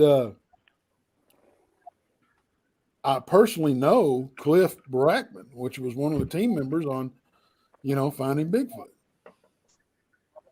Cliff's heart's in the right place. He's there for the right reasons. He did the show for the right reasons. There was a lot of stuff that they caught that they couldn't reveal. Mm-hmm. You know, Bobo said it on the Tonight Show one time. He slipped up. You know, he said, "Well, you know, there's stuff that we caught, but you know, we signed those forms and you know, but so yeah, but yeah, Cliff and Bobo for sure, man. Those guys are good. They're not fake. They're not hoaxers. You know, in fact, they're the exact opposite. They're trying to call out the hoaxers. Yeah, and the thing about those shows too, Texas, you know, is it's not the people, as you said, Cliff and Bobo. They're legitimate people. You know what makes it? Anything that's on television, you've got directors, executives, producers want to make money. Mm-hmm. And they'll tell these guys, we're going to throw in a fake scream. We're going to put something way out in the woods that appears to be a Bigfoot, which I know that they fought against a lot of those things. And they want to interject, make believe, because these guys shooting these scenes or for these shows, they don't find nothing for weeks on end. And these producers, they're producing a movie show, you have to remember, because it's all about ratings and money. So a lot of the stuff, it's not what the typical researcher would want to do. So yeah, there's always going to be the element of, to me, I watch it for entertainment. I'll watch it for entertainment. It's not for facts. And facts is the wrong word. It's just entertainment. Well, I'll tell you one thing that in all Listen, Jose. Hi, Melissa and Jose. Love y'all. if nothing else, what these shows and movies have done is spread awareness of the subject. Yeah. Gotten other people interested in it. There's a lot of people, you know, probably that follow Amy's channel that would have never gotten into paranormal stuff if they hadn't been watching Ghost Hunters. Yep. You know, Yep. or shows like it. So it's the same thing with, you know, cryptids. So if nothing else, I think they've spread, you know, awareness of the subject and opened the subject up. Because I can't tell you how many times I'll wear a big suit out in public and somebody come up to me and go, "Hey, you really believe in that stuff?" Yeah. Man, my uncle or my brother or I saw this or heard that, and you know, and they want to talk to you. Yeah. Otherwise, they ain't never going to say nothing. Right. You know. But so, what do you think of the show that's on now on? I believe it's Netflix, the Bigfoot show with where they talk about up there in Encino and all that in California, the Bermuda Triangle of California, the journalist up there. Have you seen that one yet? I have not seen it. You know, No, I quit watching a lot of that stuff. I watch the movies that come out because I just think they're cool. Right. Um, This one's a documentary. it's not. Is it called Expedition Bigfoot? I can't remember honestly. Because I watched a few episodes of it. Yeah, it's the journalist who worked there whenever he was younger, and he came up. They were actually growing pot, is what they were doing all up in there, and it was back in the hippie days. I know it's called Sasquatch. Yes, Sasquatch. Yeah, Thank it you. actually turns into a murder investigation. Okay. Yeah. So I need to keep watching. I don't know. I haven't watched it. I just know about it. I watched part of it. I will say this. I did get it referred to me by someone that I respect a lot in this field, that's been in this field for over 20 years. Okay. So I just haven't sat down and watched the whole thing. So if you want to Amy, watch it, that's on Netflix? Yeah, it's called Sasquatch. Oh, really? Yeah. But yes. From what I understand, now I will tell you a little bit about Holbrook County. which is the whole Northern California and the pot growers up there and everything. Mhm. If you want to watch a good one that will make you think, watch Murder Mountain. Oh Called yeah, Murder Mountain. And it's a documentary about that area. And the amount of missing people in that area is Right. unbelievable. Now, they get blamed a lot on, the pot farmers when, before it was legal, Mhm. making people disappear, for one reason or another.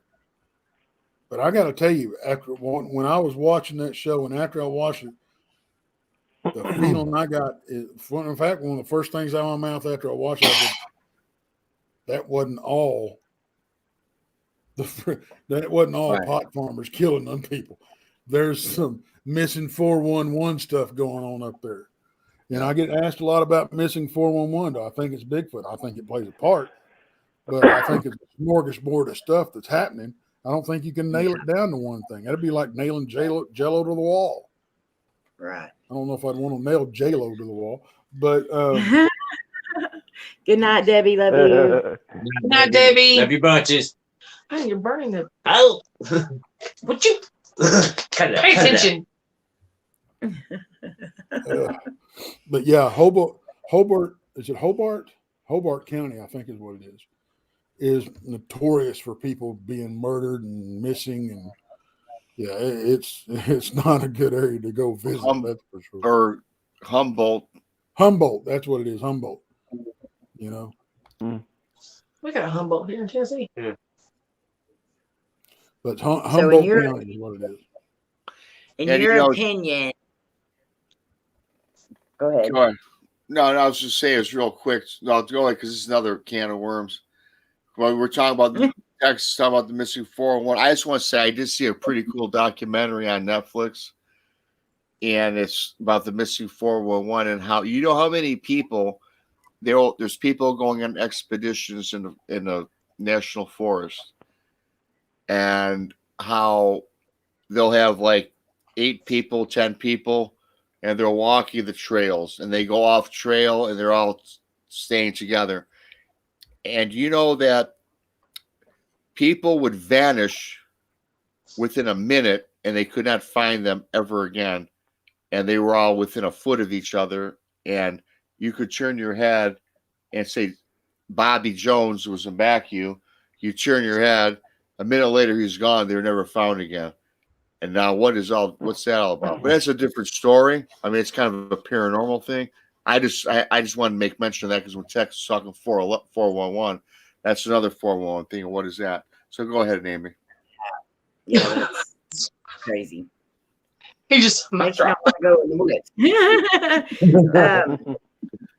In y'all's opinion, what areas do you believe are to have the most valid claims of Bigfoot, like the most sightings or that are valid? Well, they say that the Pacific Northwest is the original hotspot, which I guess, I mean, there for a long time, 1958, you found the footsteps. 1967, you had the Patrick Gimlin film. And there for a long time, a lot of people thought there was one Bigfoot, and he was just roaming all over the place. Yeah. And then he had racked up some air mileage there. right, and but then people started coming forward with sightings all over the country. So it's hard to argue where the hot spots are, or where the biggest hot spots are. Pacific Northwest, Washington State, Northern California, that Idaho, that whole area up there. Look at the vastness of the unexplored, wilderness up there. Right. Yeah, in that particular quadrant that Tex was talking about, there's almost, and really in the Pacific Northwest and Northern America, there's over 1 billion, you guys, acres of uncharted forest has not even been touched by man. 1 billion. That's That's unreal, all. man. But well, That's let's refer to white man. Hadn't been touched by white man. By a white man, sure. And there might be indigenous, but still, Right. think of that vast amount Right. that the white man has not been into, we'll say. People have to realize most of the stuff that, I mean, a lot of people, I don't get it. A lot of people think, well, it's on Google Earth, so it's been explored. No. You took an aerial photo of it. Big deal. Jeez. There. Yes. You know, that don't and mean every you photo walk calls every freaking inch of this the same thing as exploring. No. You know, but the hotspots tend to be Texas, Oklahoma, Louisiana, Florida, Kentucky is a big one.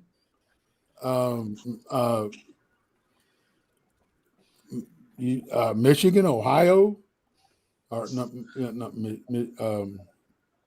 even Pennsylvania. Yeah, Pennsylvania, upstate New York. You know, I get reports out of Arizona, New Mexico, a lot of them. You know, I've went up there. I love going to Rio Doce, New Mexico. It's just unbelievably beautiful up there. And I've, you know, pulled back reports out of that.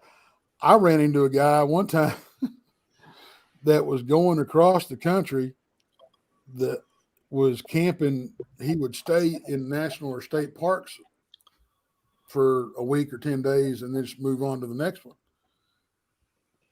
Now, don't get me wrong. My wife said she thought he was a serial killer, but it was odd that his truck, his motorcycle, and his camper all had different license plates. But Heck, you crazy. Thanks for that, Zach. Anyway, I've never met a stranger, and that drives I don't her. believe That drives her. Do what? I said, I don't believe that you've never met a stranger. That drives my wife up the wall because I'll talk to anybody, and we were driving around the mountain trails up there, mountain roads up there, looking for wild horses, and we found some, and we pulled over and we were watching them, and there was this guy, and of course I'm going to go talk to him, and I found out that he's going, you know, across the country doing this thing. I said, "Oh, that's cool." He goes, "Yes, we're from Texas." He goes, "Can I ask you a question?" I said, "Sure, man." He asked, and I wasn't wearing I had my coat on. You couldn't see anything Bigfoot. So, and the subject hadn't come up or nothing. Okay, let me get that out there. He goes, "Y'all have any species of owls down there in Texas that I don't know about?" I said, "No, not that I know of." I said, "Why?" He goes, "Man," he goes, "I was camping down there, and I can't remember what park it was, and I heard this owl, and it sounded like it just wasn't right in the head."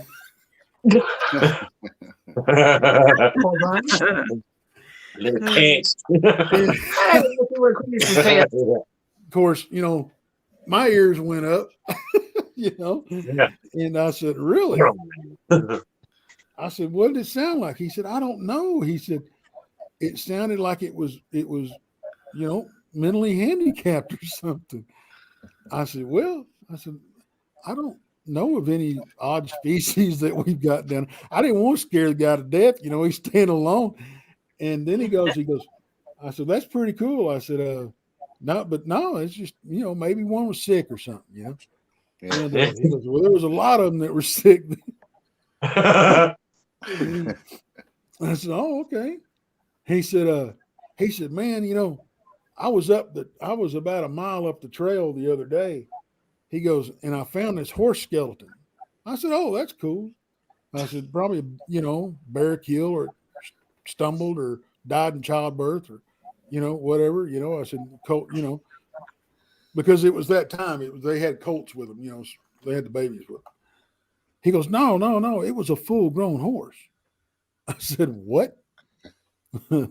He said, yeah, and its leg was broke. I said, oh, okay, well, it's on a mountain trail up there. It stumbled, it broke its leg. I said, horses aren't known for them lower legs to be real sturdy anyway. Once they break it, they're done. Yeah. And you got to put them down if but he goes, that's what was weird. It was its femur that was broke in half. Mm. And I said, what? A horse's femur, off of its hind leg, that's a big freaking bone. He said it was snapped clean in half. I said, wow. Were there tooth marks on it or anything but not? He goes, that's what I found strange too. Nothing had messed with the carcass. He said it was mostly bone, but it still had some hide left on it. But it was pretty much intact, and I looked. He said, I couldn't find any, because I thought it may have been a bear or a big cat or something. He goes, I couldn't find any teeth marks or anything on the bones. Wow. Thank you, Barbara. Good night. And I didn't want to tell him that I had just talked to a guy in a restaurant a couple of days before that his best friend was on the highway department, and you can look this up. The town of Cloudcroft, you have one road on one side and one road on the other going in and out of the town, and that's it, and it's so bad that if they get a certain amount of snowfall, they close the roads to the town to traffic and use them for sleds. So the town will become totally isolated in snowy weather. Now, but he said his best friend was on the highway department and they were responding to a wreck on one of these mountain roads. And when they got there, there was two cars and everybody was in the cars, and he said we couldn't get them to come out of the car. They kept telling us no, they wouldn't get out of the car. Well, what happened was it's 2-lane road and these cars were coming down like this and they sideswiped each other. And so they pulled over, got out to make sure both parties were okay and all that kind of stuff. And they're standing there and they're talking, trading information and all this kind of stuff. This Bigfoot comes running out of the trees, slams both fists down on the hood of one of the cars and screams at them, and then runs back into the trees. Good. So everybody scrambled, got back in their cars, and when the highway department got there, they were so scared they couldn't. It took them like 30 minutes to coax them out of the cars. Wow. So, you get reports like that, but I don't remember where we were going with that, but I'm sure I tried to answer the question at some point down that rabbit hole. I was just sure that it was a hell of a story. It was a good story. You were talking about owls and animal sounds. Oh, well, there you go. Yeah. And then we ended. I see Zach lurking around. Did I see Zach lurking around? Yeah. Not Zach. Love you, He's brother. leaving now. Love you, Zach. Zach lives about Love you, Zach. 30, 45 minutes away from me. Mm-hmm. So y'all are gonna be hopefully. I know me and him really want to do it. We're gonna start doing stuff together. So you'll start seeing stuff on both channels coming from this area. That'd be awesome. Being so old that I fart dust now, I know. I know of a few places that Zach might want to go look at. So, well, y'all better not leave. Amy said, "Wait a minute now." Zach, is he from Rooted? Is Zach from Rooted Expeditions? Yeah. Hi, Barbara. I first met Zach in San Antonio at the fan reunion. That poor guy, I raked him over the coals. I picked on him the whole time. He's such a good sport about it. And me and him, we just get along really well. And I know we both want to do some stuff together, and we're going to. So, but I'm looking forward to it. That'll be awesome. Yeah, it was so funny watching him and Amy. I took them for a drive around Springs, and Took me around snakes. the places they'd never been down there, and way back we went deep in, didn't we, Amy? Yes. And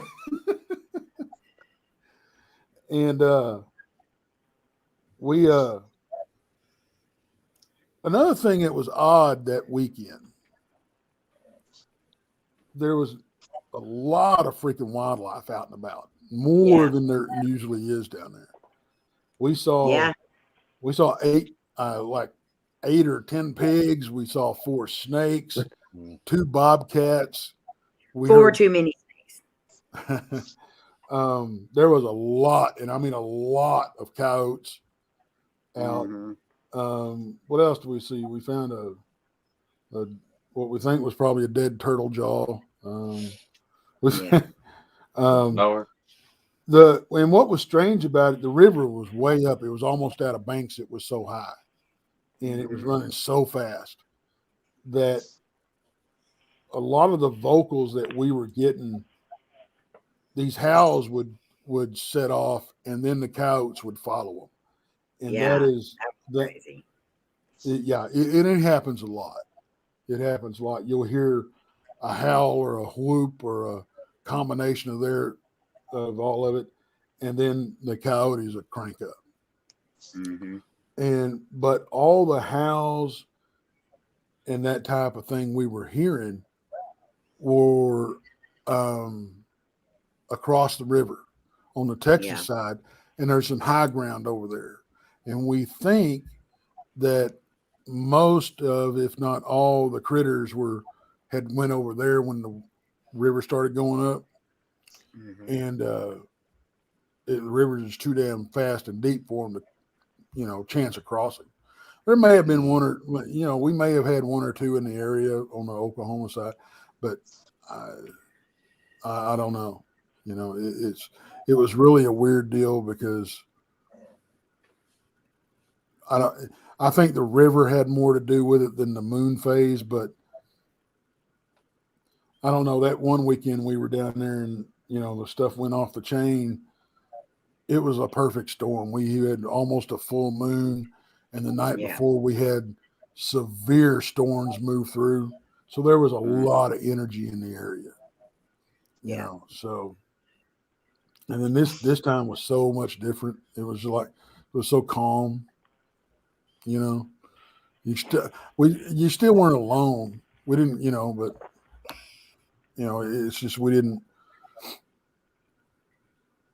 because I think I thought I saw one kind of doing this at me off in the trees down off the trail, but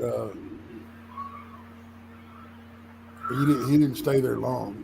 But I don't like to take my footage and go through and point stuff out,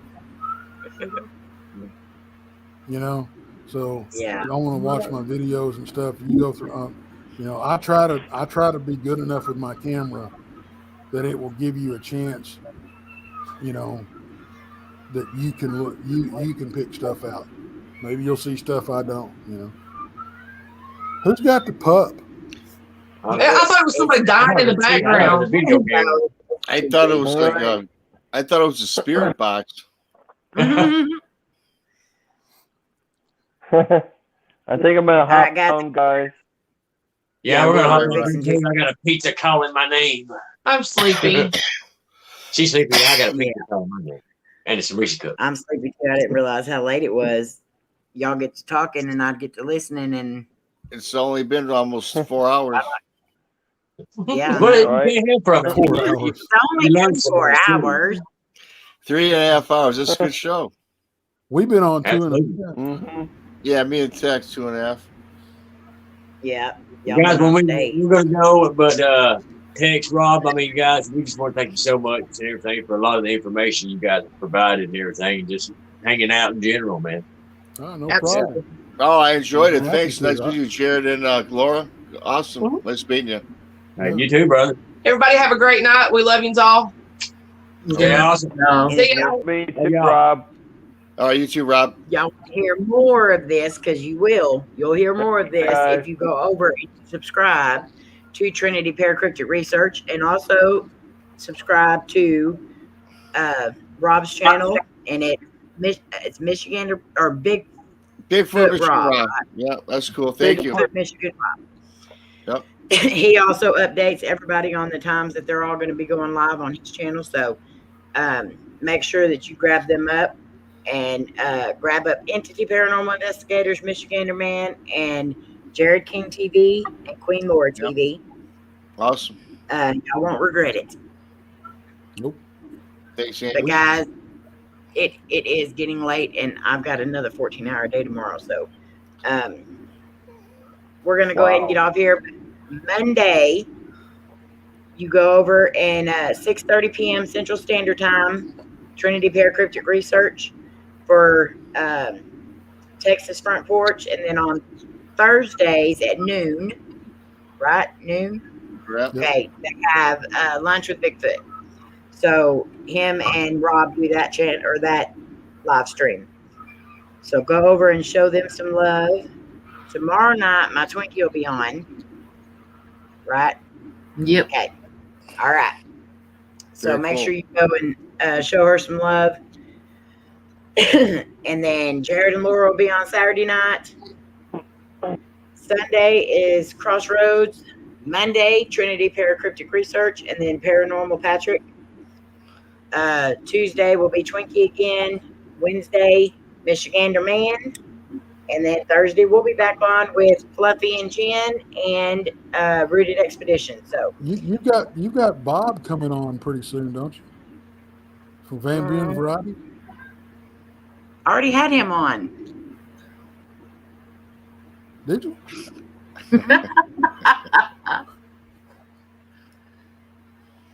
How many drinks did you have tonight, Tex? Oh, No, but I definitely will have Bob back up again because I love Bob to death. And he's doing so good with his channel. I love the interviews Don't that he's you have doing. Amy, No, I don't you wouldn't. have an interview coming up too soon? Me? Yes, With, Friday or tomorrow. Tomorrow, but I'm going to have to see about that because my job. But I'm hoping to be home in time. If not, I'm just going to have to start it. So that's at 6 o'clock tomorrow evening. if we don't let you off of here, you're not going to get enough sleep to go to work in the morning. I probably Yeah. won't have enough sleep to go to work tomorrow anyway. That's just how me and Twinkie do it. That's how y'all We roll. roll with the punches. Yes, it is. Hi, Alan. So, but we do have a video Well- that we're going to put out Saturday night after Jared and Laura's live stream or before. I haven't decided yet. So, anyway, guys, we love y'all. Thank you, Tex, Jason, and Rob for coming up here. And then my bratty brother, Rob, Twinkie, and Jared and Laura. All right, Yep. guys. We love y'all. Thank y'all for being here. You guys mean the world to us. Good night, everybody. Good night. Love y'all. Good night. Thanks, Andy. Great Bye. show. Thank you. Thank you. Thank you for coming up. Bye, y'all. Bye. All right. Yeah.